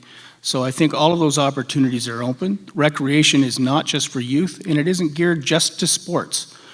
So I think there's a lot of potential for us to get this next major build right. It happens once in a generation, and if it doesn't happen because we have to take time to plan and save, so be it. Thank you, Jason. Our next question is from Brock Tufts, and it's directed to Mark. How would you rate your downtown as part of your economic development strategy, and what, if any, policy changes would you support to keep our downtown healthy? Thanks, Brock. That's a great question. And as I've said before, I've had my business in Brockville for 28 years. 18 of those years have been on King Street. Just last month, I opened my campaign office on King Street as well. And so every day, I walk either to the Metro to get something to eat or the other end of town to one of the great establishments there. And on my way, I quite often will pop in and talk to people that have businesses on there as well. Downtown business, I've spoken with Hillary Janot at the DBIA, and she's got a few ideas that she's already implementing that I'm really excited to support. The pop-up shop initiative, which they have right now. If you haven't heard about this, what it is, as everyone knows, there's quite a few stores on King Street which have been vacant for a long time. And what we're trying to do is help people and young entrepreneurs that have a seed of an idea, but maybe they're not ready to take a 5-year commitment on a lease. So what we're negotiating, or Hillary's negotiating and I'm supporting, is that we go to these landlords and we ask them if they were willing to do a trial, basically a pilot project for a few months at a reduced rent rate, and then these people with these great young entrepreneurs can get in there and try it out, see if their idea is going to fly, and then hopefully after the 3 months, if it does fly, they've got their location established, and then they're willing to commit to a 5-year lease, a standard 5-year lease. So and there's some shops already that are started that way. So that's exciting. That's a good way to get people in the door and starting with that. The Facade Improvement Grant Program is an exciting, really great program for people to spur downtown development. The program provides grants to owners of buildings who restore the buildings in line with the original designs. I met with Mr. Rob Thompson, was very generous with the time this week, and we talked about how that was part of the reason why he's able to come to Brockville and really help us revitalize downtown. He's got some great ideas, and I'm really proud to be talking to him about that stuff. One of the big things we got to do is cut the red tape for businesses. To open a small business in town is very complicated. You might think it's easy. I went downtown and tried to just talk about something as an idea, and I was told that I had to go to this department, the other department. It would be really nice to have one spot where you could go in and have all the answers. Thank you. Thank you, Mark. Cease, do you have comments? Yes, thank you. I'm all for getting downtown looking really nice. In fact, I want the whole city to look nice. I know there are other businesses in the city, and maybe they feel left out, but I won't leave you out, I can guarantee you that. But downtown, I think, has a quaintness to it, certainly historical. We should be taking advantage of this. This city has so much potential, especially downtown and through the water area. And I just feel that we've neglected it. If you take a walk downtown, look closely. There's weeds all over the place. I don't know why they can't be trimmed. Some of the lamp posts could use a coat of paint. It doesn't take much. Our city has to look good. We want it to be a destination. When people come here, we want them to feel good about Brockville, good enough that they want to say, let's go back to Brockville. We had a fun time there. So that's my vision for the downtown. Thank you. Thank you, Cease. And Jason, comments? This one will be tough in 1 minute. I think there's one reason why the next recreational project was moved downtown, and that was support of the downtown. So let's talk dollars and cents, because that's what this is about. There are 3 key investors in the last 10 years in the downtown, led by the city of Brockville, followed by Simon Fuller, and now Rob Thompson. So let's talk about support of the downtown, because it gets special treatment. It gets special treatment every election cycle and every decision when it comes to city council. So when we moved the recreational facility downtown, the one thing I asked for was come to the table with a partnership. The one thing I'm looking for is standardized hours of operation downtown. It's never happened. They're not willing to have the conversation.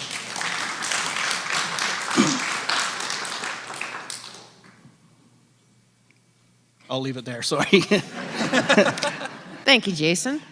Mark, any final comments? Yeah, just because my time allotment ran out last time, I just want to go back to the part of the question about the programs that possibly what I would like to see. So as I was saying, when I met Pam, spent some time with me at the chamber recently, and I was expressing to her that if someone comes into town, wouldn't it be nice, and she said this would, Pam, with your permission, it'd be great if someone came in and they had a one-stop shop. So someone comes into City Hall and says, I'm thinking about opening up a business, and they say, great, come on down and talk to this person in this room, and they'll say, what kind of business is it? And they check a box. It's like a flow chart, and at the end of that meeting, someone says, okay, here's a list of things that you need to do to be successful and be able to open that business and operate it, and here's a list of people's names and phone numbers that you can get to. So they can leave that meeting with a complete plan and understanding of what is necessary to get their business up and running. I think cutting that red tape would be a big help to get businesses open, not only downtown, but across the city. Thank you, Mark. Our next question is from Keeley and is directed to Cease. With marijuana legislation fast approaching, coupled with the Ontario government's announcement that municipalities will be given a one-time choice on whether they will allow private cannabis retailers in their cities, how will you support this industry in Brockville after legislation? And should you be elected, how would you cast your vote when making this decision? Thank you.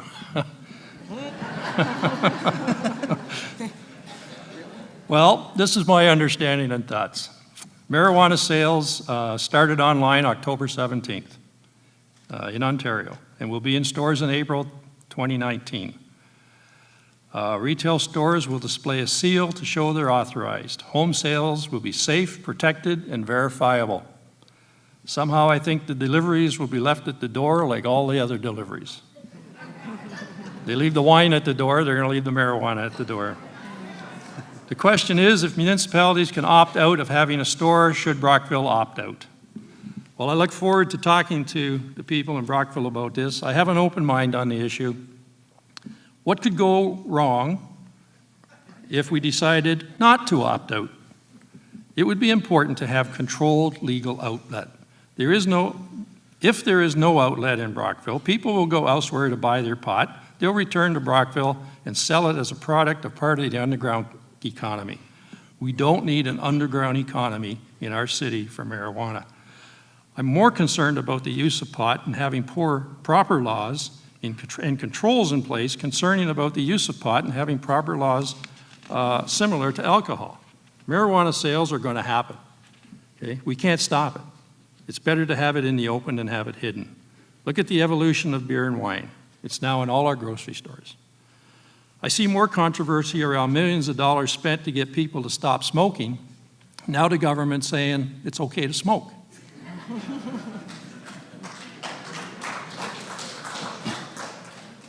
There's a lot to consider, but I think it's better to have it legal and open so you know where it is. It's easier for the police to control, and I think that is kind of the leaning that I have right at the moment. Thank you. Thank you, Cease. Jason, comments? First of all, I love that you prepared for a pot question, Cease.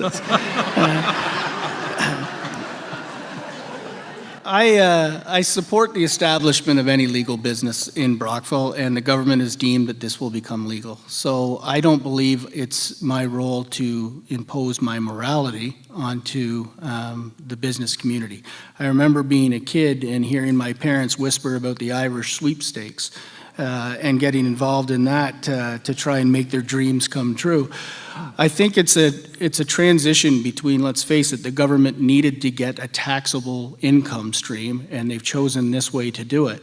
I think it's up to the city of Brockville to control this through site plan zoning, which we do have control over. So if we want to opt in or fail to opt out, we can control the location and how these businesses can operate location-wise. And I think that's the role the city government should have. Thank you, Jason. Mark, any comments? Yeah, of course. Thank you. So the question, as I understand it, was, I think the heart of it is, are we going to support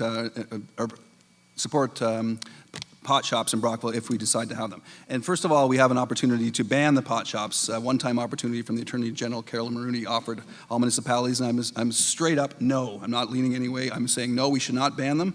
Pot is coming legal, no matter what you think of it, in October, and we have to prepare this community in the safest way possible. And I've had conversations with our police chief, Scott Fraser, several times on this topic, and he's agreed that the safest way to have pot shops is to have them legal in Brockville. That way the black market will decrease, and police will be able to monitor the sale of the marijuana much more safely and much more easily. Also the economics of it, which has been touched upon before. Of course, we want to have the businesses in Brockville rather than driving it out of the city to get that kind of stuff. But the locations of these pot shops are very important. Some municipalities are going to their citizens to say, do you want a cap on how many we can have? And do you want to decide on the distance they are from the schools? Thank you, Mark. Cease, do you have any final comments on this question?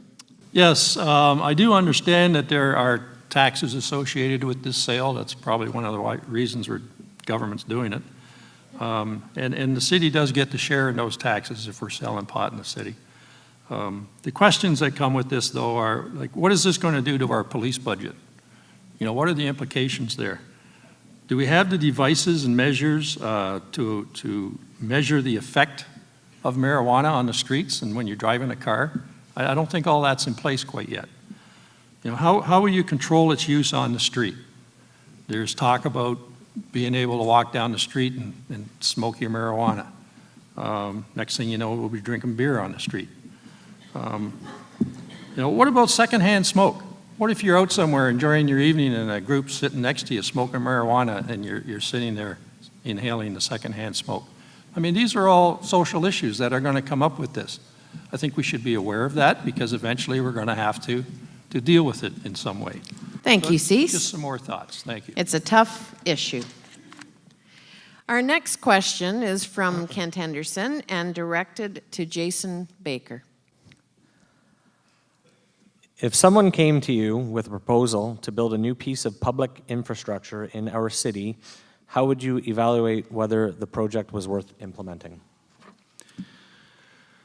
Well, first of all, I think you have to take a look at what the proposal is and see if it already exists within the city's needs analysis. And there's a number of things that the city does on a 20-year and a 10-year capital plan. So I think you have to evaluate whether it's there. I think if it's not, if it's a new idea or a new proposal that hasn't been looked at by the city, I think it's incumbent upon the council to take a look at what the potential value is to the city and the taxpayers as a whole, and to take a look at what would be required in the way of staff time, budgetary requirements, oversight. All of those things I think have to be taken into account. But the main thing is, and one of the problems I had in the last term of council was you get hit with ideas every month, every week, every day, and none of them are bad ideas. All of them bring value to the city. It's how you establish the priority and then stick with that priority. So if something changes and an opportunity arises that we think as a city we should pursue, what comes off the list?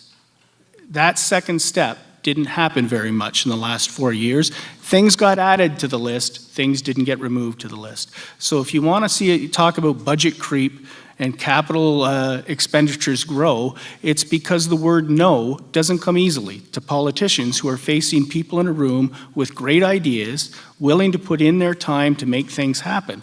Cutting off volunteers at the knees to make sure you control your budget expenditures is not easy. If it was, we wouldn't be in the situation we are right now. I have a record of asking tough questions and making tough decisions in the face of people who are asking for things we just can't afford to deliver at this time. Thank you, Jason. Mark, comments? The question to me is just a straight up business question. If someone comes and proposes something that they feel needs to be done, yeah, of course we need to consult first of all, consult with the community to see if it's something we even want. We also have to figure out if it's something that we even need. And if those two things, those two criteria are met, then we're going to have to dig in a little deeper, do some research, obviously, to see what the costs are going to be, what the risks are involved, and what the payback is to the city. Now, I want to switch a little bit to a smaller scale project. If someone comes with a smaller scale, we're getting cut off. I have a whole line on participatory budgeting that I want to talk to you about later on. Hopefully a question will come up where I'll be able to dig into that a little later, where we will be able to address people's concerns for smaller scale infrastructure requests. Thank you. Thank you, Mark. Cease, comments? Thank you.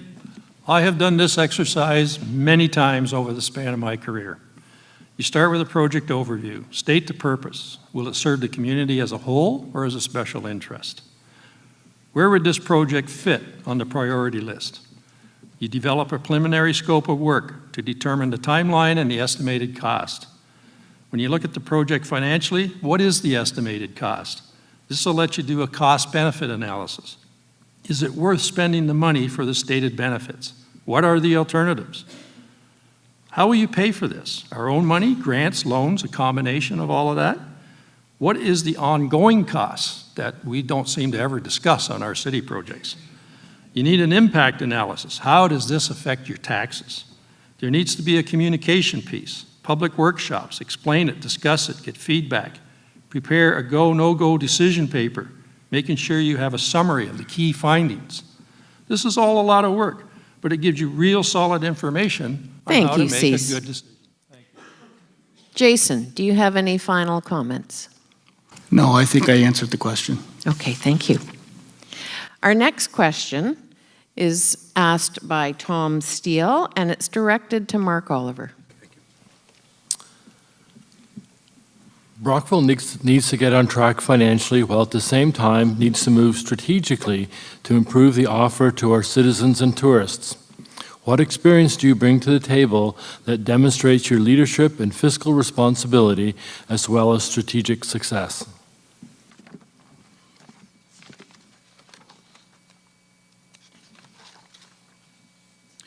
Absolutely. Thank you for that question.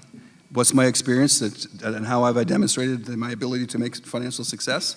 Well, I've started my own business here in Brockville, like I mentioned before. It was just a one-man show, and I grew it right across the province. I did that myself. And I did it by going out there, being proactive, being quick to adapt to change. When I first started my business, I was a photo finishing lab doing 1 hour photo finishing, some of you may remember. And 3 years in, a big giant company came in called Walmart, and they slashed the prices of photo finishing from, I was getting $14.95 a roll, and at that time I had every single real estate agent in town coming to me, to $2.99 a roll. And overnight, that business dried up, and that was the lifeblood of my business. I had to instantly change to the new and adapt to the new times. I had another business that was going at the time. We were taking school pictures, and we decided to focus solely on that. We were a film company back then. And in the year 2000, the emerging technology was on the horizon that digital was going to be the next big thing. So we looked hard and long at the options of switching digital. We were the first company in Ontario, school photography company, to go to digital. I invested heavily into that. I had to, is that real? I had to, he's waving it at me. Okay, good. No? Okay. So we had to double down on what we're doing, and we invested heavily in the digital, and that paid off dividends like you wouldn't believe. We were able to advance our business to a level that was superseded everyone else in the industry, and that's how we were able to start our growth across the province. So I'm able to adapt to change. I sense new trends when they're there. I double down on them and make sure I'm invested in that. So that's some of the stuff that I've done to show that I'm quick to respond to the needs of my business. And in the city as well, as everyone knows, the old economy is leaving us. We have to be ready for what's coming down the pipe. As everyone knows, in Smiths Falls, Hershey left, and everyone predicted that was going to be a ghost town. As you know now, they have Tweed up there with 500 high-paying jobs, and they're expected to have 500 more tomorrow. I want to make sure the city does not get left behind. Thank you, Mark. Cease. Comments? Well, I'll talk to my experience. I've been a senior executive with world-class companies. I've been in these positions for 30 years. I was a member of the executive management team responsible for company policy, setting of financial goals, evaluation of sales programs, and company strategies. I directed 6 manufacturing facilities. One was in the US, one was in Kazakhstan. I directed the divisional engineering department servicing 10 plants. I was a member of the corporate new acquisition evaluation team. I provided hands-on leadership to a failing plant, coached and trained the staff, and saved 350 jobs. I have managed projects ranging from $1 million to $200 million. I have created new products and launched many more. All of my plants were highly efficient and very profitable. I was responsible for the bottom line. I have invented new manufacturing processes. I have published several technical papers and 1 poem. Thank you. Thank you, Cease. Jason, comments? First of all, I have a voting record that my counterparts don't, and it speaks for itself. I spend my money very conservatively, and I treat yours the exact same. But sometimes investment is required, and when it makes sense, I supported it. I supported it for the last 6 terms of council. I also supported it in my own business, where since taking over ownership, my partner and I, we've reduced expenses by 26%.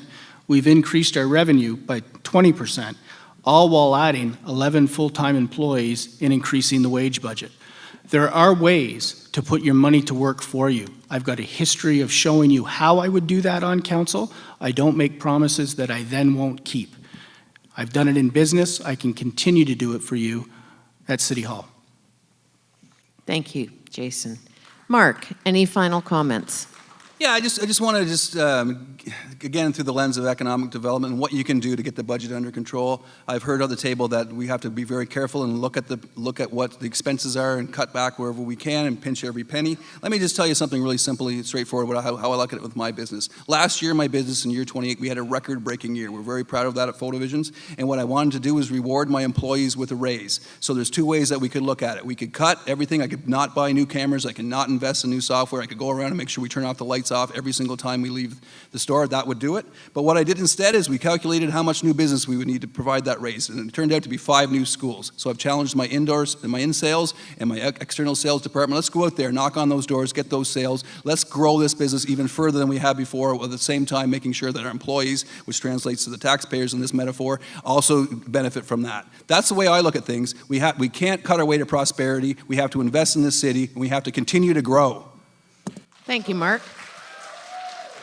The next question is from Brock Tufts and is directed to Cease. How do we attract and retain young professionals in Brockville?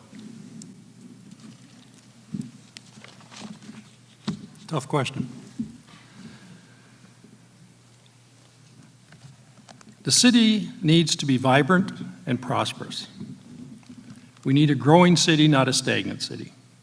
We need a city with things to do for our youth. We need to identify what types of employers we can attract to our city. Let's talk to our friends in Toronto and Ottawa. Get a government office in the city. They do it elsewhere, why not here? Let's talk to our healthcare providers and encourage new clinics to come to Brockville. This would be a great place for high-tech industry. We need to have a plan of attraction. Think about it. Why would you want to bring your business to Brockville? Let's identify ourselves with what people like to do. They like to do hiking, camping, boating, diving. There's all kinds of winter sports. We can go on, but I think you understand my point. We need to be a destination. If people come here for fun, they will want to be here to live. We need a vision and goals and objectives. We have a jewel here on the St. Lawrence. This city has so much potential, and we need to get working on it. Thank you. Thank you, Cease. Jason, comments? First of all, the generation that wants everything handed to them has to learn they have to go out and get something. I think there are potential opportunities for employers to expand in Brockville. I believe the work community is shifting and it's changing. You do not have to attend work to be at work. We have an entire demographic that works from home. They're all professionals, there's opportunities there, and why would I set up a business in Brockville, Cease? Because it's the most beautiful place on this river. So if I'm gonna work for home, where else would I wanna do it than from Brockville? I think there are excellent opportunities. I think I'm living proof of that. You have a myriad of government programs helping people get into business, and I believe that this generation has to take advantage of some of those and create some opportunities for themselves. Thank you, Jason. Mark, comments? Yeah, this question is very, very close to my heart. I have 3 beautiful daughters. 2 of them have already left me to go to university, and there's very little chance that they'll come back here as the city sits right now. I still have 1 daughter who's in grade 11 at BCI. I still have some hope if we can get this city turned around and time to have opportunities for, and options for young professionals to come back. We do have a couple of advantages already in place. Number 1, we have affordable housing here in Brockville. If you look around to the major cities, the same style of housing is much more expensive, so those young professionals are getting priced out of that market, so we can lure them here this way.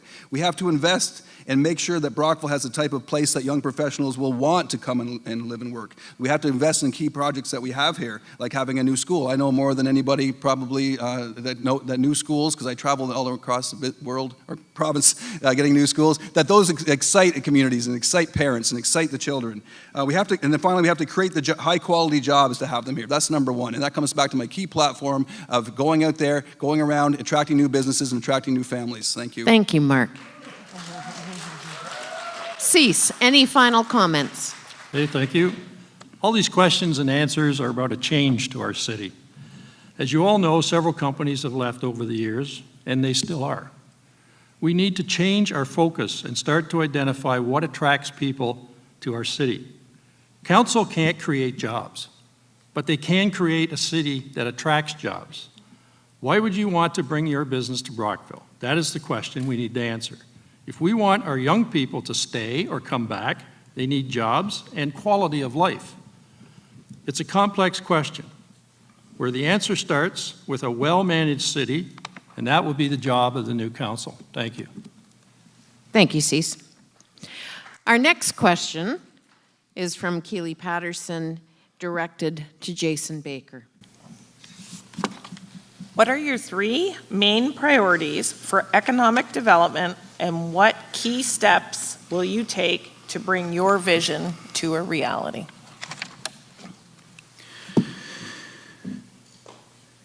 First of all, I think economic development has been a frustration of mine for some time, in that I think what council has done historically is tried to be all things to all people. And we wanted to include every demographic, every potential target into our action plan.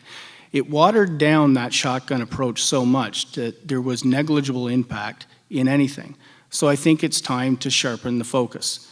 And I believe the first thing that we need to do as a new council is to put together a set of initiatives and target mandates that we want the Economic Development Office to deliver on. One of the key things on that is deliverables. And I believe no other department in the city of Brockville gets more support when it comes to election time. And then that department really gets down to there's no visioning happening after the fact. Council gives it a budget and cheers from the sidelines. I think we have to change that. I think we have to get into a much larger and broader visioning, focusing exercise. Send that department out with a targeted approach to get something done. And then whether it's monthly, quarterly, or annually, we review the deliverables on how they've been doing. This isn't a staff issue. This is a direction issue. And for 4 years, I voted against every work plan that came to the city because of what was not in our economic development work plan.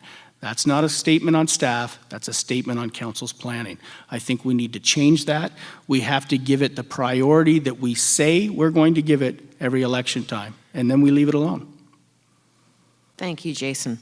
Mark, comments? Wow, this is #1 priority on my platform, economic development. I have a bold vision and a detailed plan.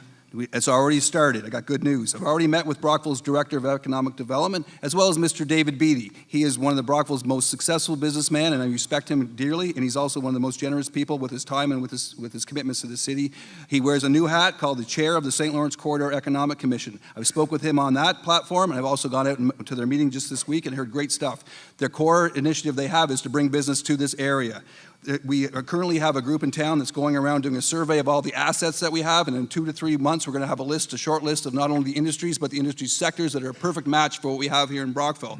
I want to hire a lead generator to go around and find people in business that want to transplant their business or expand their business to new cities, and I want to get in the room with those people and tell them why I have my business in here, why Mr. Beattie has his business here, why I raised my family here, and most importantly, why they should move their business here to Brockville. I will personally champion this city around the world until we get this place back to where it needs to be. We need to reverse the exodus of the business. Thank you, Mark. Cease. Comments? Thanks. Well, 3 priorities for myself are: 1 is I think we have to look after what we have.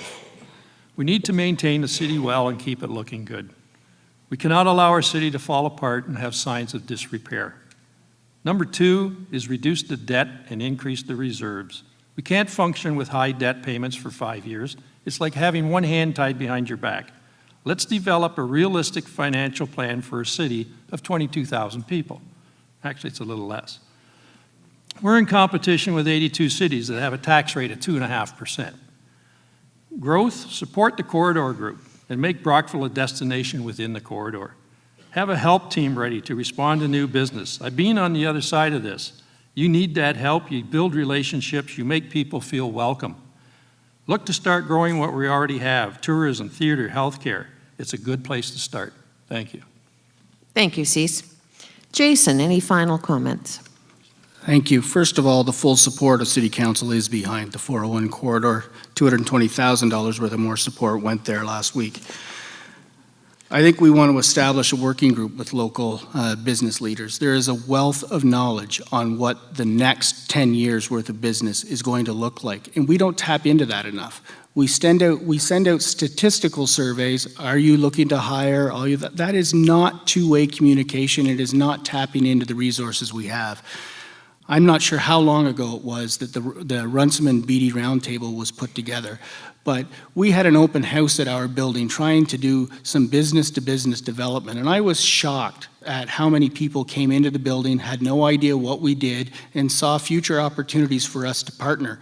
I think there are a myriad of ways where the business community can stop just acting as an advocate and act as our information partner. And it makes sense to me that the people who are conducting the business are the best people to tell you how to do it going forward. Thank you, Jason. Our next question is from Kent Henderson and is directed to Mark Oliver. What role do you envision for tourism in our economic future? Do you believe our level of investment to attract tourists to our area is adequate and competitive with other like regions? Thank you, Kent. Wow. This is a great question. It really is. I greatly support tourism in Brockville. It is, well, for a few things. It's great for our economy, and I hear it at the doors all the time. It's great for our city. As I mentioned before, I'm a downtown business person for the last 18 years, and I walk downtown, and Dan Sparling, the owner of Limestone and Ivy, told me, who's been in business in Brockville and even in the Thousand Islands Mall during its heyday, that this has been, bar none, the best season he's ever had. And everyone has enjoyed Don's Fish and Chips as well. I heard that Don's Fish and Chips had their best day on record this year, and that's with the beer store even missing. So people coming into Brockville is doing great stuff here in the city. Now, can we promote more with the city? Absolutely. The neighbors to the west of us, Gananoque, Rockport, and Kingston, they're far outspending us on their tourism dollars, and that's why you see the tourist bus going by and parking down there. We definitely need to get the tourist dollars into the hands of the tourist promoters in the city any way that we can. We have to market this city to get people in. It's just a simple business strategy. We have to market when business is slow to get the business in here. I'm really looking forward to working with the Tourism Advisory Committee if and when I'm elected to dig into these topics more, because we definitely need to move Brockville's tourism forward. Thank you, Mark. Cease. Comments? Yes, I have tourism on the back of my little card that I hand out to everybody as one of the key performers for the city and something that we can use to actually start growth in the city. It's well developed. We have the tunnel now. It's a great attraction. People are coming to the aquatorium. It's been drawing people to the city as well. We need to do more. We have so much potential in this city, and we're not taking advantage of it. I'd like to explore all those opportunities and develop the city more in that regard and bring tourism to the city all year round. I mean, the place looks a little dead in the wintertime, but it doesn't need to. There's all kinds of things we could do to bring people here in the wintertime as well. I think we should be growing tourism. Thank you. Thank you, Cease. Jason, comments? I market for a living, and the first rule of marketing is have a product to market. So I think council has spent considerable amounts of money and time developing anchor attractions. So when we talk about tourism, we're really talking about dwell time. And what dwell time gives you is meals and hotel stays. That's the entire genesis of the tourism industry and why we pay so much attention to it. I was full-throated supportive of separating the tourism and economic development departments because they're two distinct departments. And they both need the attention and full service that individual control groups can provide. So I think the main thing the city can do is contribute the dollars that we have been contributing to create the attractions. We have the tunnel, we have the aquatorium, that's the basis of it. Once you have a campus approach, which we're working towards, people stay in town longer, and that's when the tourism dollars come back to the community. Thank you, Jason. Mark, any final comments? Yes, thank you for that. Everybody's right here at this table. We want to promote tourism. We do have some amazing anchor attractions that we have here, and I'll also expand upon the tunnel and the aquatorium. We also have a beautiful new war monument on Blockhouse Island. Blockhouse Island itself has been beautified by the generous help from volunteers with the chairs that are out there. We also have Brockville Museum. I don't want to leave them out as well. They're very vital to our attraction. So I think we all agree we like tourists. We need the tourists. We got to get them some more money. There's a new municipal municipal accommodation tax, the MAT tax, which is up for negotiation right now where that's going to be spent. It's estimated to be in the range of $400,000 annually, and I really think, like our neighbors to the west of us, we should spend all that money on tourism attraction. It's going to come back to us tenfold. Thank you, Mark. Our next question is from Tom Steele and directed at Cease Drake. What projects or policies would you champion to help small businesses grow? Thank you. As small business owners, my wife and I were always working on plans to bring more people to our store. We were in a small village where that image was a big asset. We would have special sales days to match the long weekends. I think in the fall event it was called Harvest Tour. All of the stores would have an artist either demonstrating or a musician playing. This event would bring a few hundred people to the store over a 3-day period.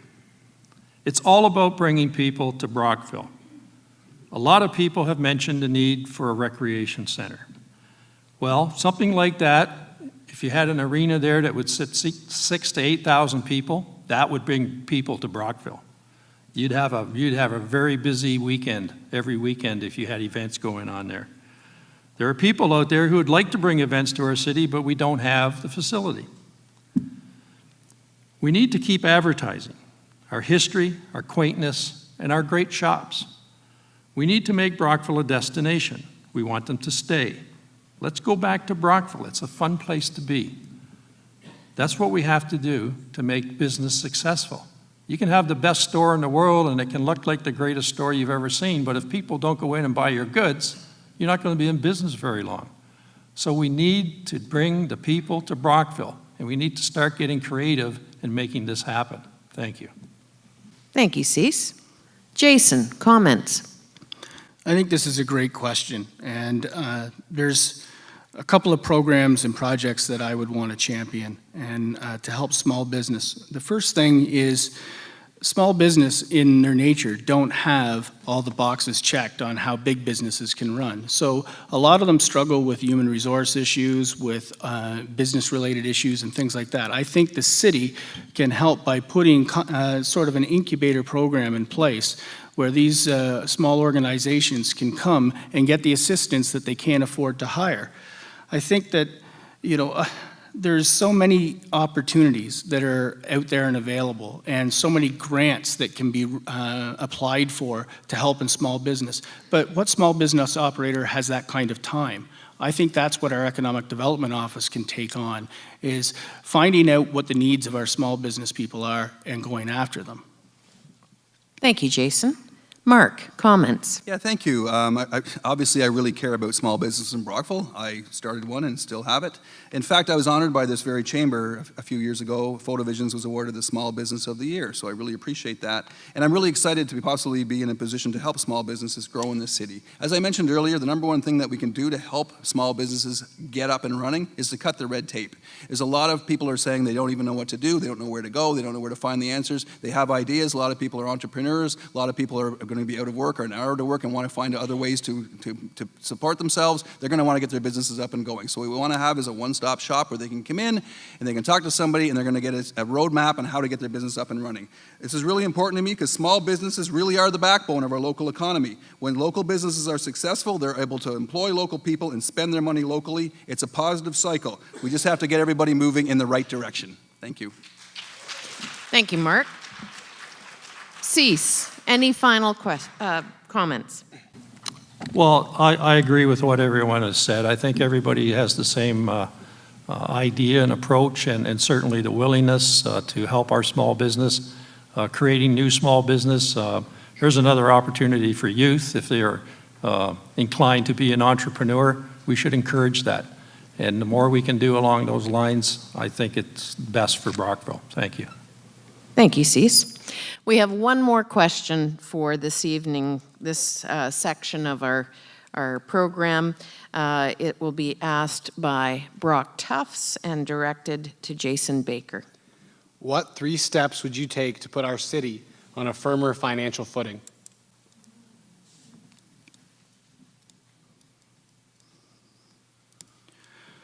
First of all, I'd instill fiscal discipline on council. I think that starts with planning. And I think it also it involves having some kind of political cover. So I think if we set a direction, we know that there's going to be very little additional money that's available for new programs and new ideas in the next 4 years. And that's a message that's sent out. It's different than a 4-year austerity program, but it's somebody, we have to send the message that we are going to get our fiscal house in order and we're going to maintain as much service level while we do so. So I think it's important for us to be upfront, honest, and communicate what the direction is going to be. I would say from day one, you make the announcement that for the next 2 years, we're not going to entertain any outside requests for funding. It's just not there. Every budget year, we're giving money away to organizations that we do not have a mandate to govern. And I think we have to start by saying no to that until we get our own fiscal house in order. I haven't heard anybody who says they're upset that we're giving $4.7 million to the hospital, but we have no role in providing health care. It's a service that the provincial government is successfully downloading onto municipalities by telling them they won't put their money in until a community puts their money in. We don't deliver health care, and yet we're delivering $4.7 million worth of health care. So the government has changed. And they're the government of saving money. So I think we can take that same kind of vein back to them and start negotiating upwards to our upper levels of government as well. So I'm not sure if that's 3 steps, but I think it's the biggest one that this council has to take moving forward. Thank you, Jason. Mark, comments? Again, with 60 seconds, I haven't had a chance to put a 3-step proposal together, but I'll talk to it. People across the city are very concerned about the city's financial health, and following the high-profile mistakes like the tunnel shortfall and the ongoing funding requests from the Aquitarian, people are very worried about our finances, and rightfully so. Early on in my campaign, I met with David Dick, the city's treasurer, to understand and get a better picture of the finances in the city and to go over this year's audited financial statement. And we are in relatively healthy financial position in this city.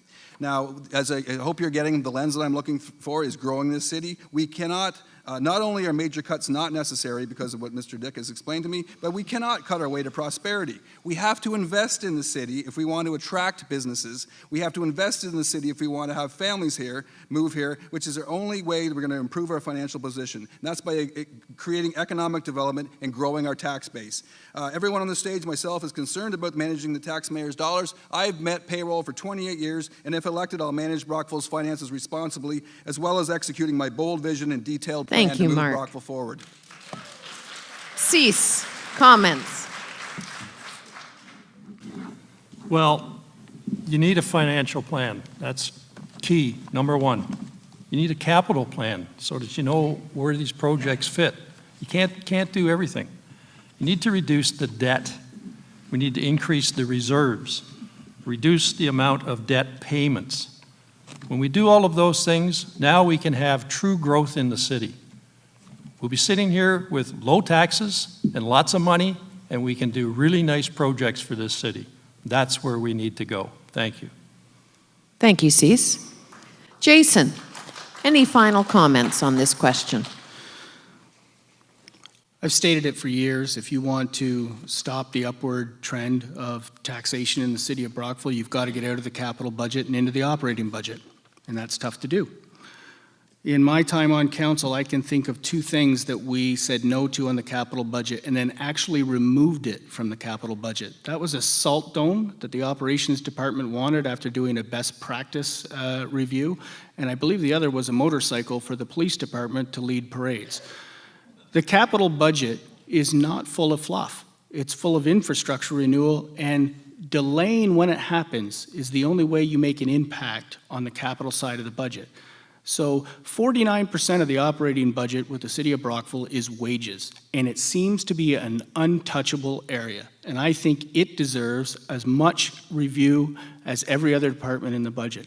I think the operation budget is where the savings can be found, and those are tough decisions, and you need to elect a council willing to make them.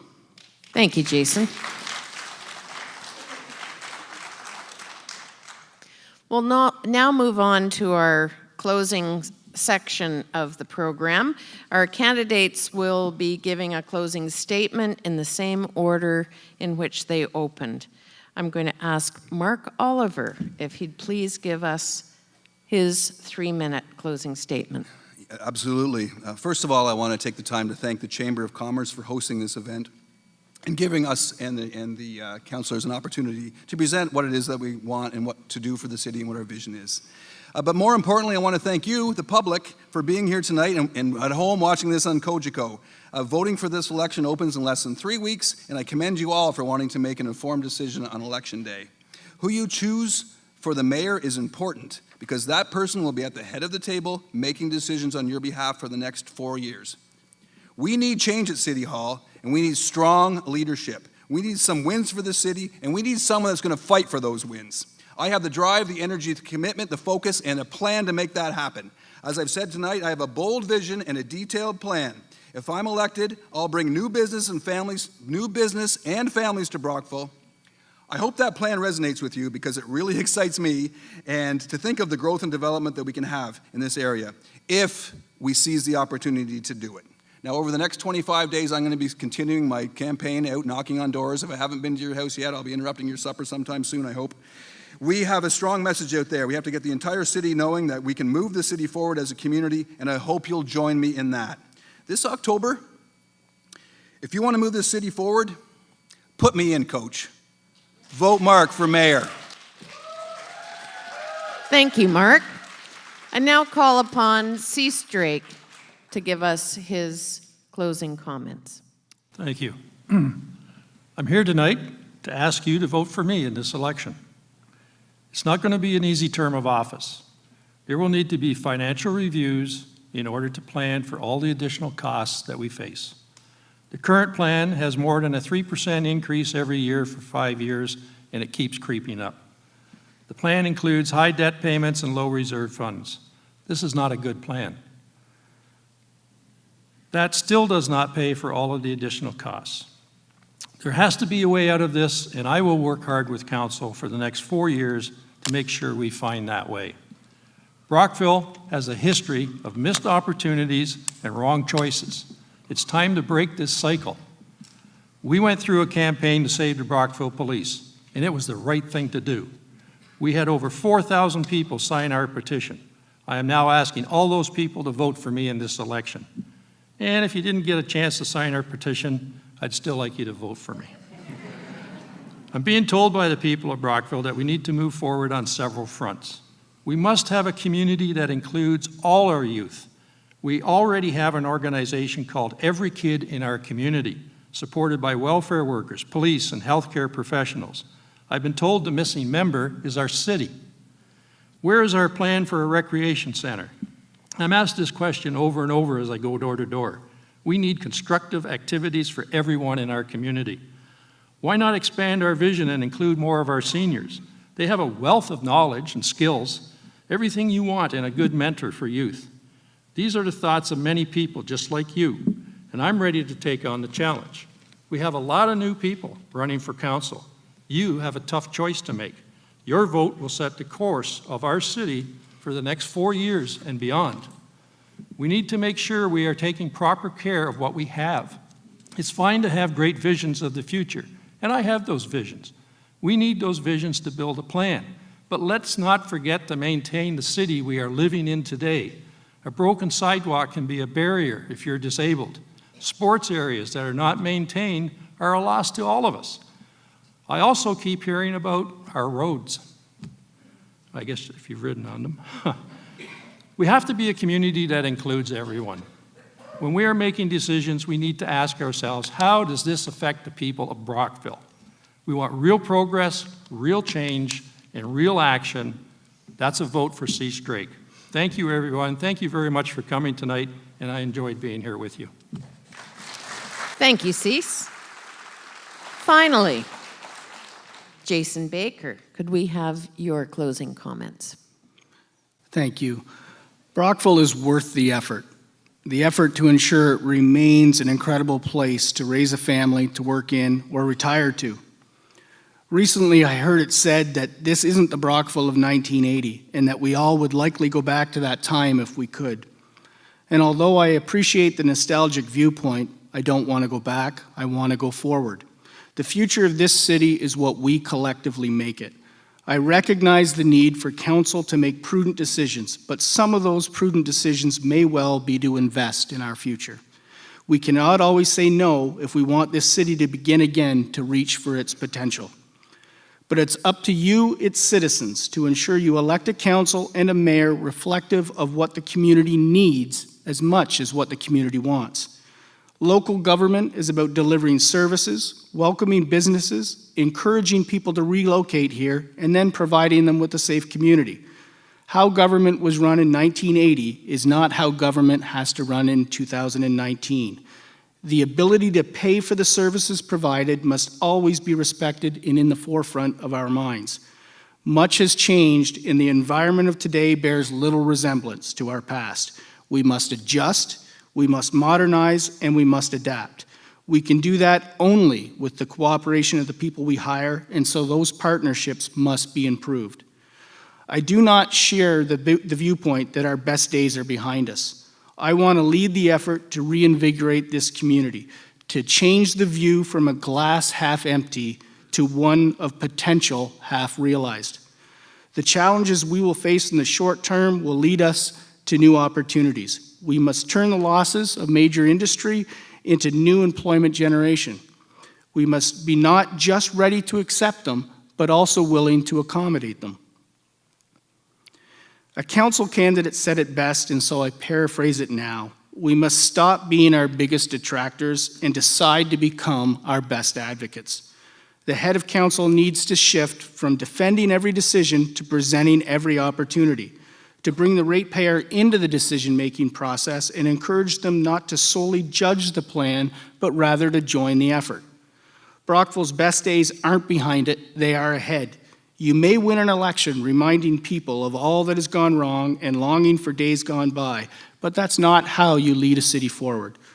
I'm applying for a job, and this is the job interview.